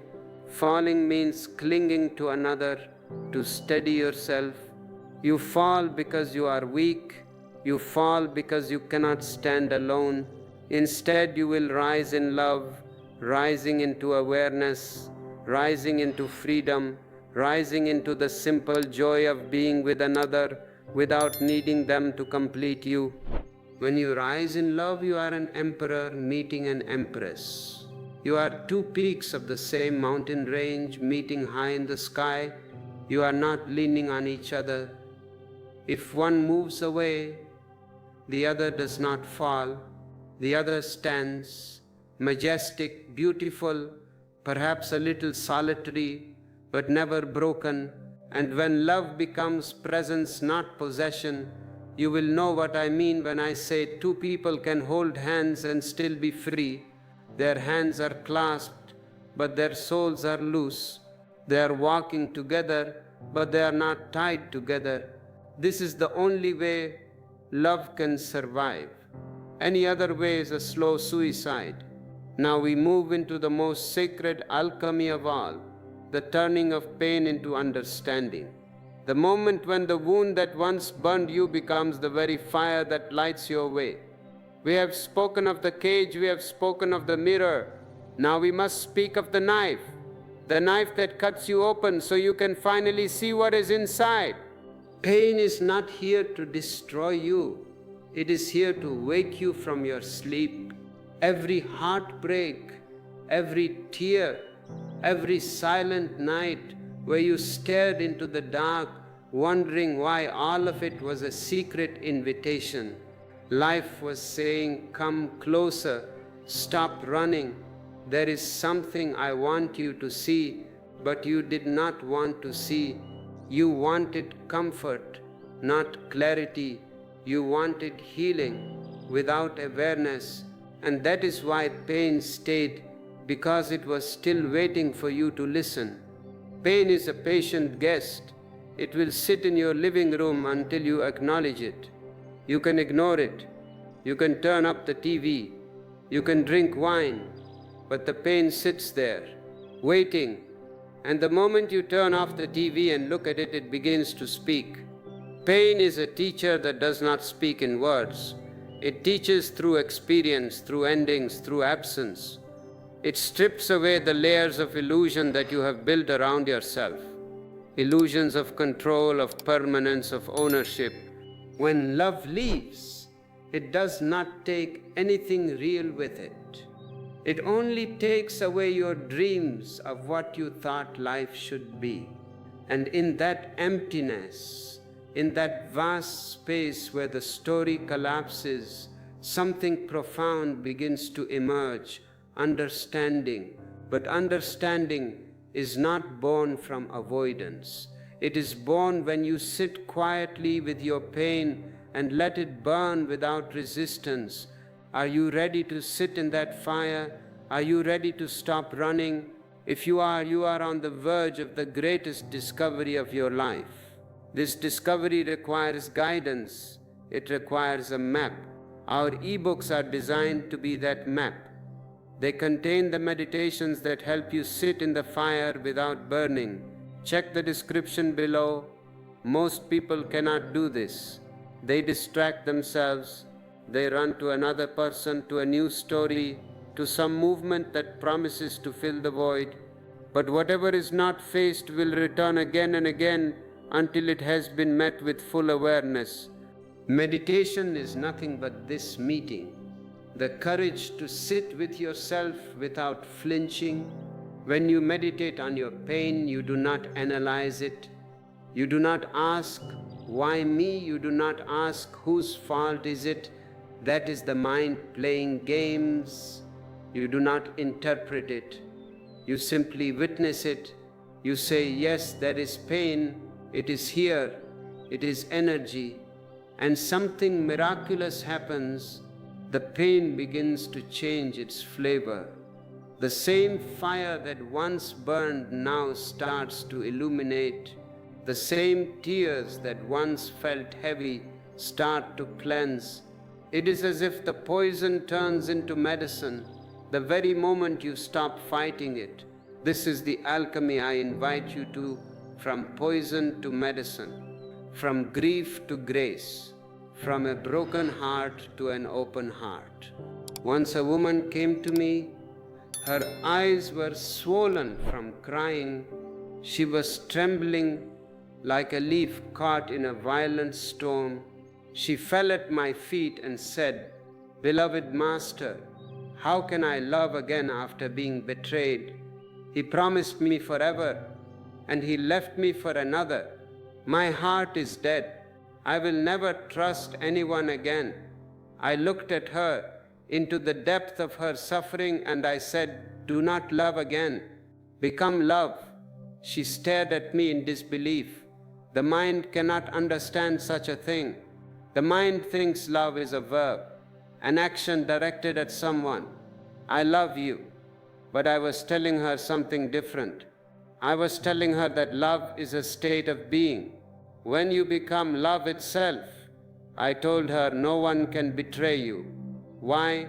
Because when you are love, you are not dependent on the other's response. You are like the sun. The sun shines on the sinner and the saint alike. The sun does not say, I will only shine on the flowers that look at me. The sun simply shines because it is light. If someone closes their window, does the sun feel betrayed? Does the sun cry? No. The sun remains the sun. The person who closed the window is the loser. They remain in darkness, but the sun is not diminished. This is the shift I want you to make, from loving someone to becoming love. When you are love, you no longer divide the world into those who gave and those who took. You realize there was never anyone to take anything from you. Everything that happens simply deepens your capacity to feel. Even betrayal becomes a gift, for it teaches you to find love within yourself instead of begging for it outside. The broken heart is not the end of your journey, it is the beginning of your awakening. Every crack in your heart is a door opening toward compassion. And compassion is misunderstood. Compassion is not pity. Pity is looking down on someone. Compassion is looking into someone. It is the ability to see that everyone is carrying their own invisible wounds. When you have suffered deeply, really suffered, you stop judging others so easily. You begin to recognize the pain behind their anger, the fear behind their silence, the longing behind their coldness. Suddenly you see that no one ever truly hurt you. They were simply acting from their own unconsciousness. They were sleepwalkers. They were stumbling in their own dark rooms, and in their stumbling they knocked you over. It was not personal. It was mechanical, like a dreamer moving in sleep. And once you see that, your pain dissolves. It does not need to stay anymore, because it has served its purpose. It has woken you up. If you are beginning to feel this compassion rising, if you are starting to see your enemies simply as wounded children in adult bodies, signify this shift. Click the like button. It is an act of releasing judgment. And do not forget to subscribe, because we are walking a path here that few dare to tread, the path of absolute responsibility. Now let us speak of the mud, because without the mud, there is no lotus. The lotus flower is the most beautiful symbol in the East. It opens its petals to the sun, floating on the water, pristine, white, fragrant. But where does it come from? It grows out of the mud, the dirty, smelly, dark mud at the bottom of the lake. Without the mud, the lotus cannot exist. You too are like that lotus. Your heartbreaks, your losses, your failures, your betrayals, they are the mud in which your soul roots itself. If you deny the mud, you deny your own growth. Most people want the lotus, but they hate the mud. They say, I want enlightenment, I want peace, I want love, but I don't want this pain. I don't want this rejection. You are asking for the impossible. You are asking for the tree without the roots. When you understand this, you stop cursing your suffering. You start bowing to it. You say, thank you for coming. Thank you for being the mud for my flower. Thank you for breaking me open. Thank you for showing me what still needed to be seen. This gratitude is the sign that transformation has begun. And what does this transformation look like? It is subtle. You begin to smile again. but this time your smile carries the taste of wisdom. It is not the naive smile of a child who thinks the world is perfect. It is the mature smile of a sage who knows the world is imperfect and loves it anyway. You love again, but this time your love does not cling. You cry again, but this time your tears are not of despair. They are of release. You start to notice beauty everywhere in the smallest things. The rustle of leaves, the warmth of sunlight, the quiet hum of life moving through you. The world has not changed. Pain has polished your eyes until they see clearly. When pain turns into understanding, understanding turns into compassion, and compassion turns into love. Not the love that wants something in return, but the love that simply radiates. It doesn't ask, it doesn't demand, it doesn't even choose. It just is. And that is the highest state of being. When you reach this space, heartbreak no longer frightens you. You will not run from it again. You will open your arms to it and say, "Come, my teacher," because now you know it refines your soul. Once you taste this alchemy, once you see how awareness transforms suffering into gold, you begin to trust life completely. You stop asking, "Why is this happening to me?" and start whispering, "What is this trying to teach me?" That small change in perspective turns every wound into wisdom, every ending into a beginning. And then even in pain there is peace, not the peace of absence, but the peace of understanding. When you can sit in the middle of your suffering and still see beauty, when you can feel your pain and still remain open, when you can look at the one who hurt you and feel gratitude instead of bitterness, that is when you have truly learned what love is. It's not something you find, it's something that remains when everything false has fallen away. And from that silence, from that clarity, love begins to bloom again, not the love of need, but the love of being. This brings us to a crucial distinction that you must master if you want to be free. The distinction between loneliness and aloneness. They sound similar, but they are worlds apart. Loneliness is a sickness. Aloneness is a cure. Loneliness is negative. It means you are missing the other. Aloneness is positive. It means you have found yourself. When the lover leaves, you feel lonely. Why? Because you were using them to distract you from yourself. You were using their noise to drown out your own silence. Now that the noise is gone, the silence is loud and it scares you, you feel a hole. That hole is loneliness. And what do people do when they feel lonely? They run, they beg, they chase, they jump into the next relationship, they turn on the TV, they scroll through social media, they do anything to avoid that hole. But if you stop running, if you turn around and jump into that hole, if you embrace the silence, loneliness transforms into aloneness. Aloneness is the feeling of being an emperor. You are enough unto yourself. You are not missing anyone. You are enjoying your own company. You are so full of yourself, not in an egoistic way, but in a spiritual way, that you don't need anyone to complete you. And here is the magic. Only a person who is capable of being alone is capable of love. If you cannot be alone, your love is just a need. It is just using the other person as a crutch. And sooner or later, the other person will feel used. They will feel the weight of your neediness. They will feel that you are sucking their energy because you cannot generate your own. But when you are happy in your aloneness, when you don't need them, that is when you can truly love them. You love them not because you are hungry, but because you are overflowing. You share your joy with them. You don't demand joy from them.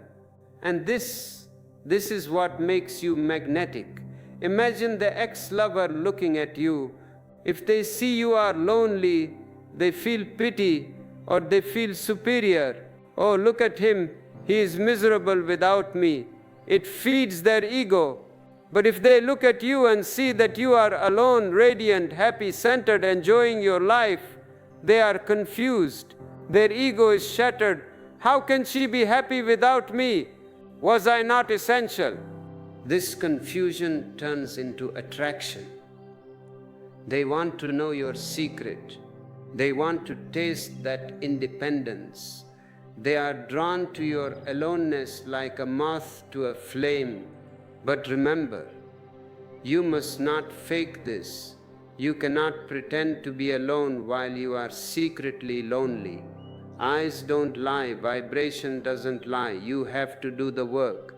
You have to sit with yourself until the pain of loneliness burns away and reveals the glory of aloneness.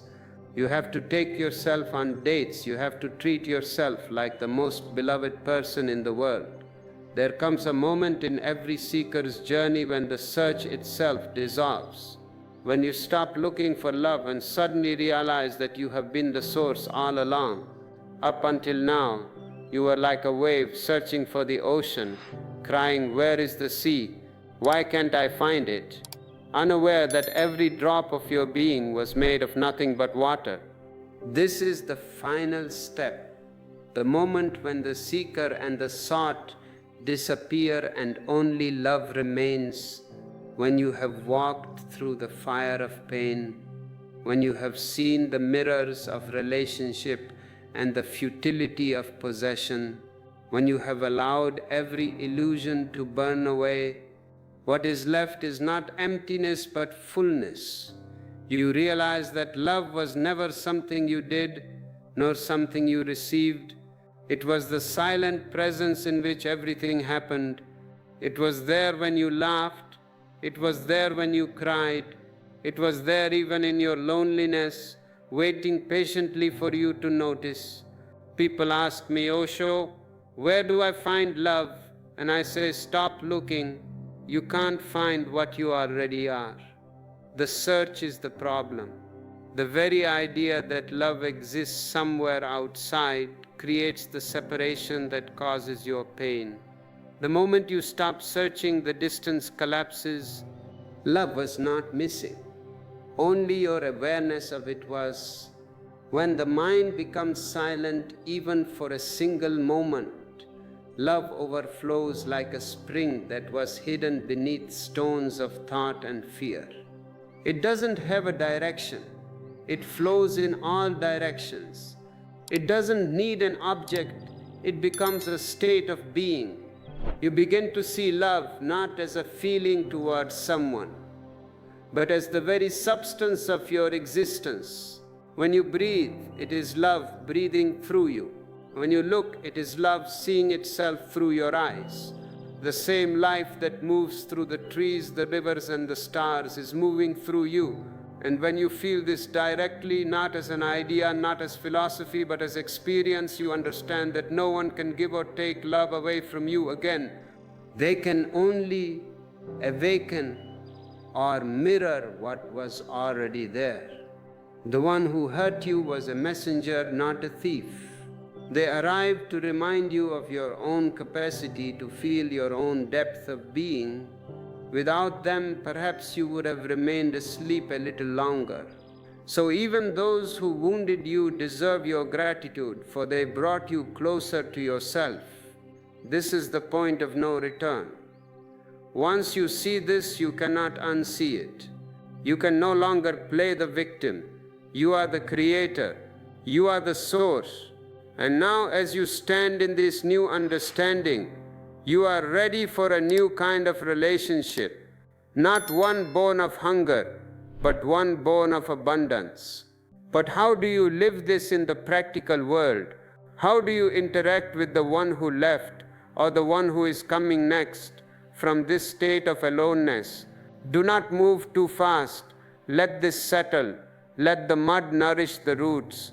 If you are ready to stop searching and start being, if you are ready to drop the begging bowl and put on the crown of your own sovereignty, this is the time to deepen your commitment. Our community is a gathering of emperors and empresses who have thrown away their begging bowls. Click, join, claim your throne, and for the maps to this inner kingdom, the e-books are in the description. We are almost there. We have traversed the fire, the mirror, the cage, and the mud. Now we must look at the sky. We must look at what happens when two aloneness meet. There is an old story of a man who spent his life searching for God. He was a devout seeker, a man of immense discipline. He left his home, his family, his comforts. He traveled across scorching deserts, climbed the highest snow-capped mountains, prayed in ancient temples until his knees were calloused, and sat at the feet of every saint who claimed to know the way. Years turned into decades. His hair turned white. His body became frail. Yet the peace he sought never came. God remained silent. The sky remained empty, finally exhausted and old. Realizing that death was near and his search had been in vain, he collapsed under a great tree by a river. He had no more strength to pray. He had no more strength to seek. He simply let go. He accepted his failure. He began to cry, not out of devotion, but out of sheer helplessness. I have searched everywhere, he whispered to the wind, and I cannot find you.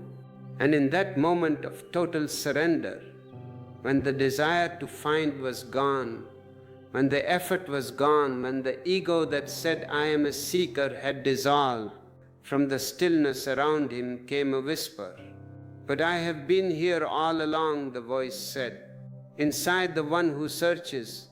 In that moment, the man stopped crying. He looked at the river. He looked at the tree. He looked at his own trembling hands. And he laughed. He laughed through his tears, a laughter that shook his whole being. Why did he laugh? He laughed at the cosmic joke.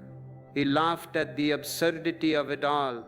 He had been running across the world, looking for something that was hidden in his own pocket.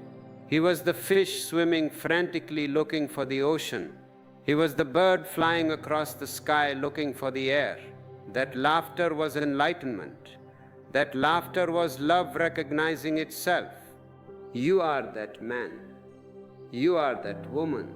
You have been traveling through the deserts of relationships, climbing the mountains of expectations, praying in the temples of marriage and romance, asking, where is love? Where is the one who will make me whole? And I am here to tell you, stop running, collapse under the tree, let the tears come if they must, but realize this, the one you are looking for is looking through your eyes right now.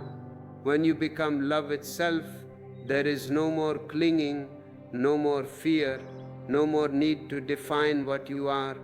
You move through the world with the ease of wind passing through trees, touching everything, holding nothing. Can you imagine this lightness? To love without weight, to be with someone and yet not lose your freedom, to walk alone and yet never feel lonely, to give everything and yet feel untouched because what you are giving is infinite. This is the state of the sun. You become like the sun shining, not because someone asks it to, but because that's its nature. The sun does not wake up in the morning and say, today I will only shine on the good people. I will not shine on the bad people. I will shine on the rose, but not on the weed.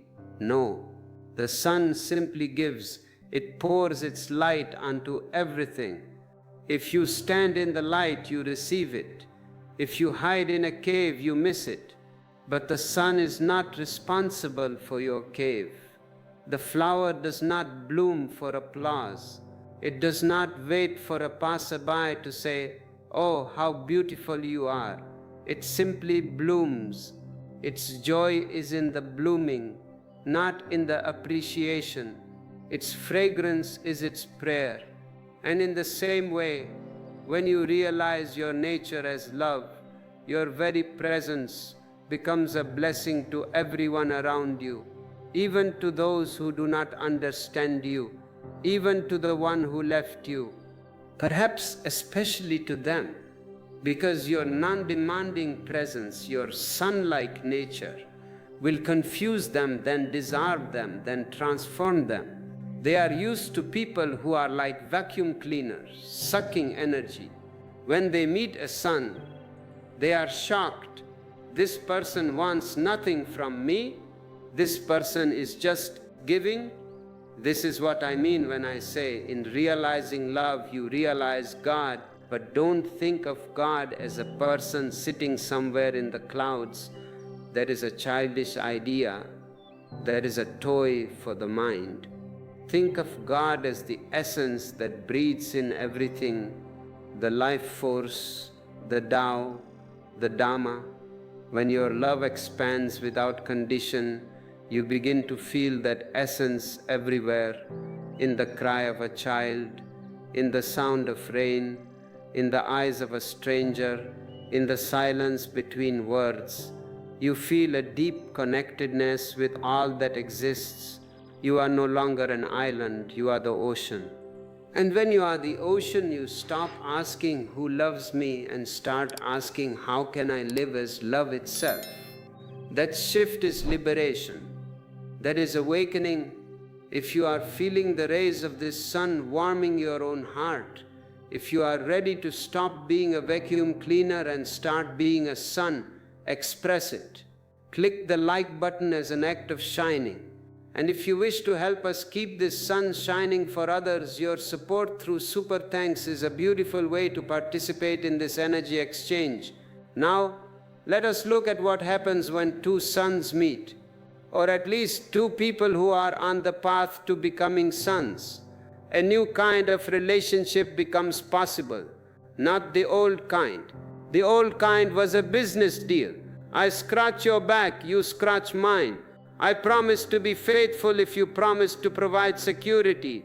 It was a contract between two frightened egos.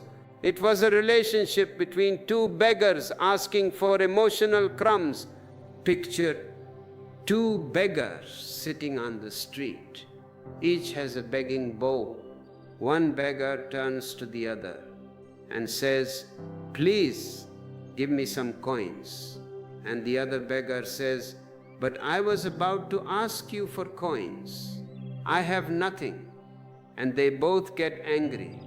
They both feel cheated. You are a terrible partner. You are not giving me what I need. This is 99% of marriages. This is 99% of romances. Two empty people trying to extract fullness from each other. It is impossible. You cannot squeeze juice from a dry stone. But when you have found the kingdom inside, when you have found the source, the relationship changes. It becomes a meeting between two overflowing hearts that meet in abundance. In such a union, no one uses or depends on the other. Both simply share their joy. There is no demand. There is no fear. There is no bargain.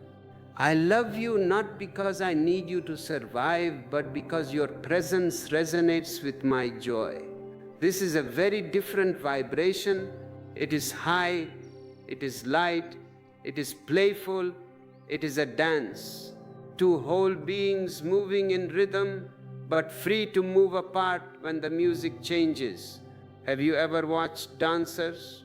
They come close, they hold each other, they spin, and then they separate. They spin away to the other side of the stage. Are they suffering? No. They are enjoying the movement. They know they will come back. And even if they don't, the dance goes on. Love that comes from being love can never hurt you because it doesn't seek to possess, it only seeks to celebrate. And so as I look at you, I want you to remember this: love was never lost, it was never taken, it was only hidden beneath the noise of your own longing. Now that you've seen through the illusions, you can return home to yourself, to that silent, boundless space where love is not something you do but something you are. Once you rest there, you realize that nothing can touch you and everything can move through you. You are the ocean, calm, infinite, containing every wave, every storm, every reflection of the moon. The waves may rise and fall, but the ocean remains untouched. Now that you see love was never lost, only hidden behind your ideas of it, let us come full circle from heartbreak to wholeness, from seeking to seeing, from falling in love to being love. And when you are love itself, even the pain becomes poetry, even the silence becomes song. You think you are looking for love, but love has been looking for you far longer. You have simply been hiding behind fear, behind memories, behind the wounds you still carry. Listen closely, because this moment can become the moment you step out of hiding. And when you do, love finds you very fast. In this talk, I will take your hand and show you why love has felt so far away even when you wanted it with all your heart. I will help you see the fears you never noticed, the patterns you never questioned, the simple truths about love that no one ever told you. And when these truths open inside you, love becomes natural, like breathing, like light entering a room when the window is open. You will not learn how to chase love, you will learn how to let it happen. We are approaching the end of our time together, but the beginning of your time with yourself. We have walked a long path today. We started with the pain of the chase. We looked at the futility of begging. We entered the fire of heartbreak. We saw the mirror of relationship. We unlocked the cage of possession. And finally, we sat under the tree with the seeker and found that God, that love was inside all along. But hearing this is not enough. Understanding it intellectually is not enough. You must taste it. You must practice it. How? By being simple, by being ordinary. You have been told many things about love, that it must be earned, that it must be fought for, that you must become someone else to deserve it. And this is why you suffer, because love does not come through pressure. Love does not come through fear.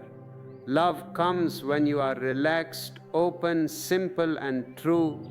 In this talk, we have washed away the old lies that have kept your heart locked. And slowly, gently, you are beginning to feel your own heart again, alive, warm, ready. When the heart is ready, love appears. So before we go deeper into the final integration, let me tell you what we will explore together in the days to come. If you stay on this path, I will take you into the roots of your fear, the hidden places where you learn to close your heart. I will show you the difference between longing and readiness, because many long for love, but very few are ready for it. I will show you the quiet steps that open the heart, the mistakes people make again and again, and the simple shift that turns loneliness into a doorway. And somewhere in the middle of this journey, you will discover something you may not expect, that love is already near you, waiting for the moment you become still enough to feel it. And remember this, I will not give you ideas. I will give you understanding. Understanding becomes transformation. And when transformation happens, love follows like a shadow. Now that your heart is a little open and your breath has become a little softer, we can walk into the first truth together. And this truth is simple. Yet almost nobody ever sees it until life has already wounded them again and again. What I'm about to say may feel strange at first because your whole life you were trained to believe the opposite, but listen to me with the same tenderness you give to your own pain. Here's something most people completely miss. The reason you have struggled to find love is not because love is far away, it is because you have been walking in the wrong direction, and this is not your fault. From childhood, you were told that love must be found out there in another person, in approval, in attention, in achievement. So you chased shadows and echoes and promises, and each time your hands returned empty, you believed something was wrong with you, while in truth, nothing was wrong except the direction of your search. You were taught to look outside, and the outside world is full of demands, games, expectations, rules, fears, and performances. And when you chase love there, you naturally become tense, anxious, desperate, and love cannot grow in such a climate, just as a flower cannot bloom under a storm of noise and pressure. Love grows only in freedom, in ease, in a heart that is relaxed enough to feel, and this is why the more you ran after it, the further it seemed to drift away from you, and the more you tried to hold it together, the faster it slipped through your fingers like dry sand. And I want you to imagine this for a moment. Imagine a beautiful flower in a field. Does the sun chase the flower? No. The sun simply shines, and the flower opens when it is ready. In the same way, when you stop running after love and begin to create space for it inside yourself, a space of silence, of softness, of openness, something begins to shift, something subtle, something that cannot be forced. The search turns inward, and suddenly what once felt far begins to feel near. I know how deeply you have been conditioned to seek love outside. I know how strongly the world has trained you to believe that love is a prize to be won or a person to be captured. But let me tell you a small moment from my own life. I too searched outside when I was young. I reached for people, for admiration, for companionship, and I found only shadows, only reflections that vanished the moment I touched them. It was only when I became still, when I closed my eyes, when I looked into the silent space of my own being, that I realized love had been waiting there all along, patient like a friend standing just behind the door you never thought to open. And perhaps this is happening to you also.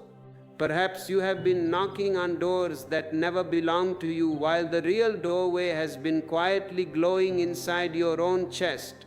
So let this be the beginning, the very first turning of your inner compass. Instead of asking, "Where is love?" begin to ask, "Am I giving love space inside me?"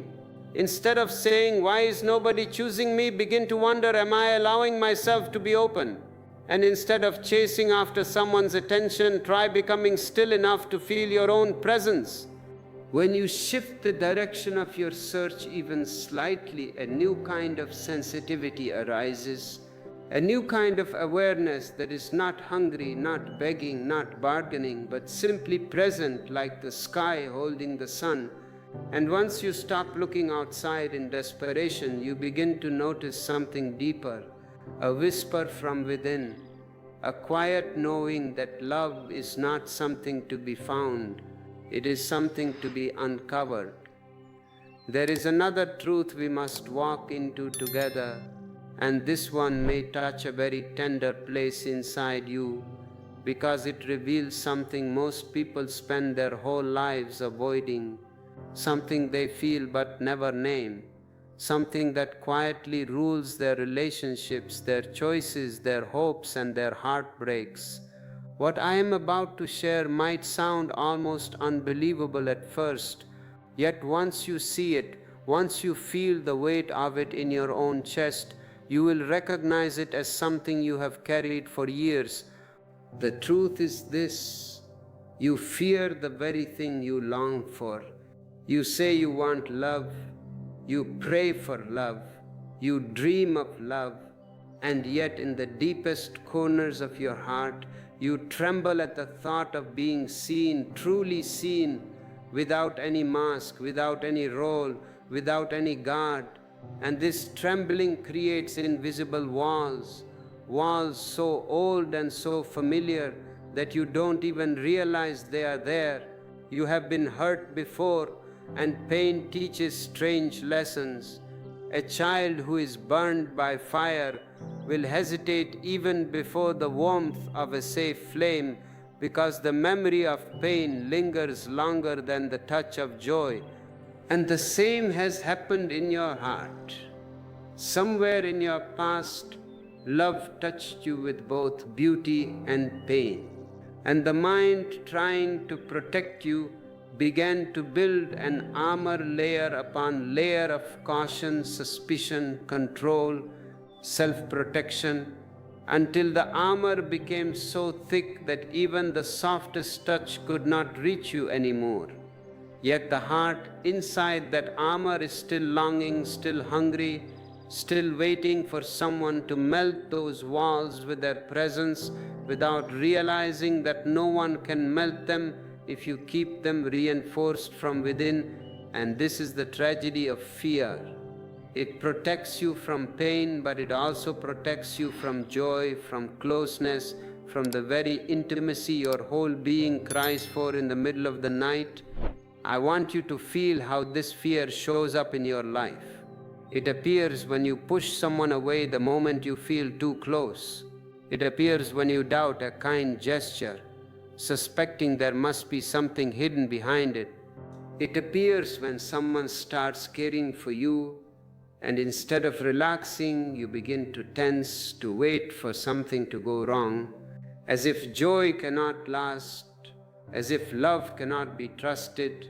It appears when you pretend to be stronger than you are, when you smile while you are hurting, when you hold back the truth of your feelings because you fear rejection more than you desire connection, and slowly, slowly you begin to believe that maybe you are unlovable, when the real truth is that you have simply become unopen.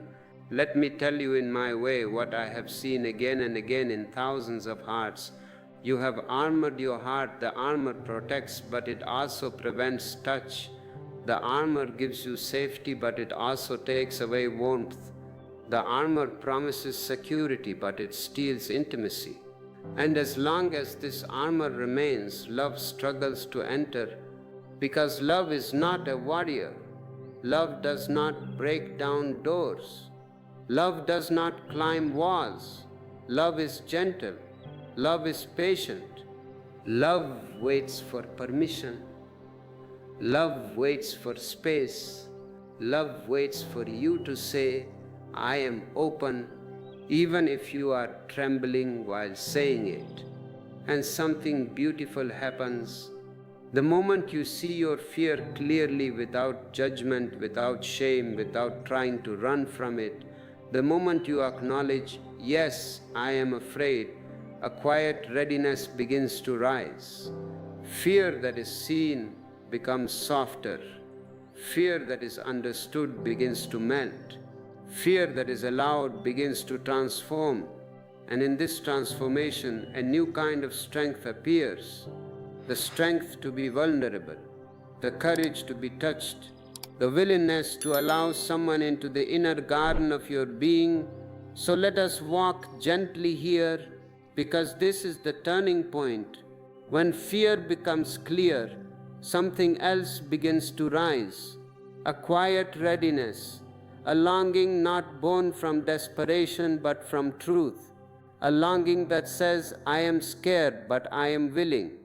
And this willingness is the first opening, the first crack in the armor, the first ray of light entering a long closed room. And through that opening, love begins to approach you, because now you are not only longing for it, you are ready to let it in. We must go one step deeper into the illusion that has held you in longing for so many years.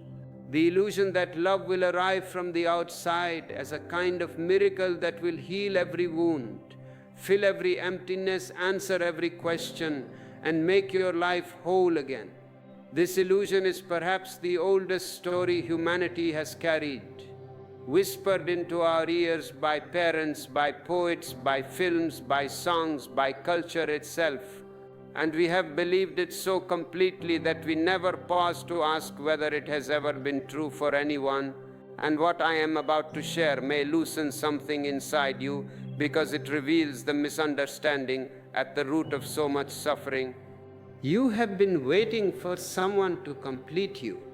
You have been standing with an empty cup, hoping that someone else will come with their overflowing heart and pour enough love into your emptiness to make you feel enough, wanted, held, chosen, safe. But two empty cups cannot fill each other, and two beggars meeting on the street cannot feed one another, no matter how sincerely they try. Let this sink into your heart slowly. No one can complete you because you are not incomplete. But when you believe you are incomplete, when you believe something is missing, you will choose lovers from your wounds, not from your wholeness. And such love can only create more longing, more pain, more dependency, more disappointment. When you expect someone to fill your inner emptiness, you do not enter a relationship as a full being, you enter as a half. And halves are always hungry. They cling, they chase, they demand, they fear losing what they think is their only source of nourishment. And from that fear grows jealousy, control, insecurity, anxiety, all the poisons that slowly choke the sweetness of love. A person who feels empty inside becomes heavy in relationship, because they carry the hidden belief that love is something to acquire, to own, to possess, to hold on to tightly. And the tighter they hold, the more love suffocates. This false idea of completion has woven itself into your heart so deeply that you may not even notice how it guides your choices. You look for someone who will validate you, someone who will stay no matter what, someone who will promise never to leave, someone who will finally make you feel worthy, someone who will give you the love you never gave yourself. But can you see the impossible burden this places on another human being? They too are walking with their own wounds, their own insecurities, their own mysteries, their own childhood shadows. They cannot carry the weight of your unloved self. They cannot give what you refuse to give yourself. And when they inevitably fail to fill the space inside you, you feel betrayed, disappointed, wounded again, and the cycle repeats. Imagine this with me. Imagine holding an empty cup and waiting for rain. Days pass, weeks pass. You stand outside under the open sky, waiting, hoping, praying for the clouds to open.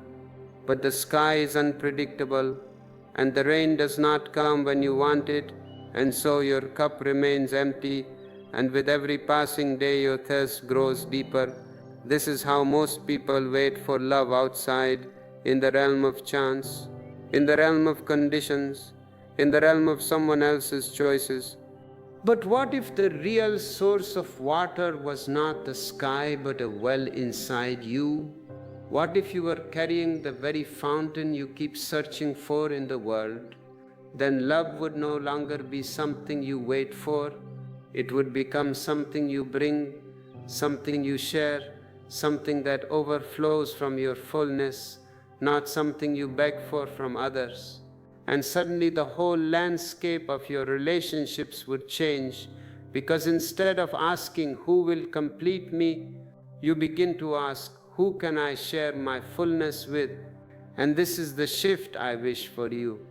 This is the moment when your whole idea of love begins to transform, when you stop looking for completion and begin discovering your own wholeness, when you realize that the emptiness you feel inside is not a lack of love but a lack of connection to yourself. When you understand that the love you crave from others is really your own love calling you back home.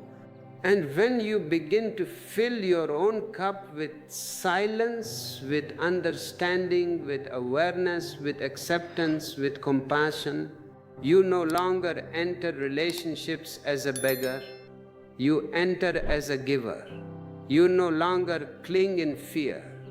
You open in trust. You no longer ask someone to save you. You invite someone to walk beside you. This is the path we have walked today, from the broken pieces of the heart to the wholeness of the soul. And now, my friend, the journey does not end here.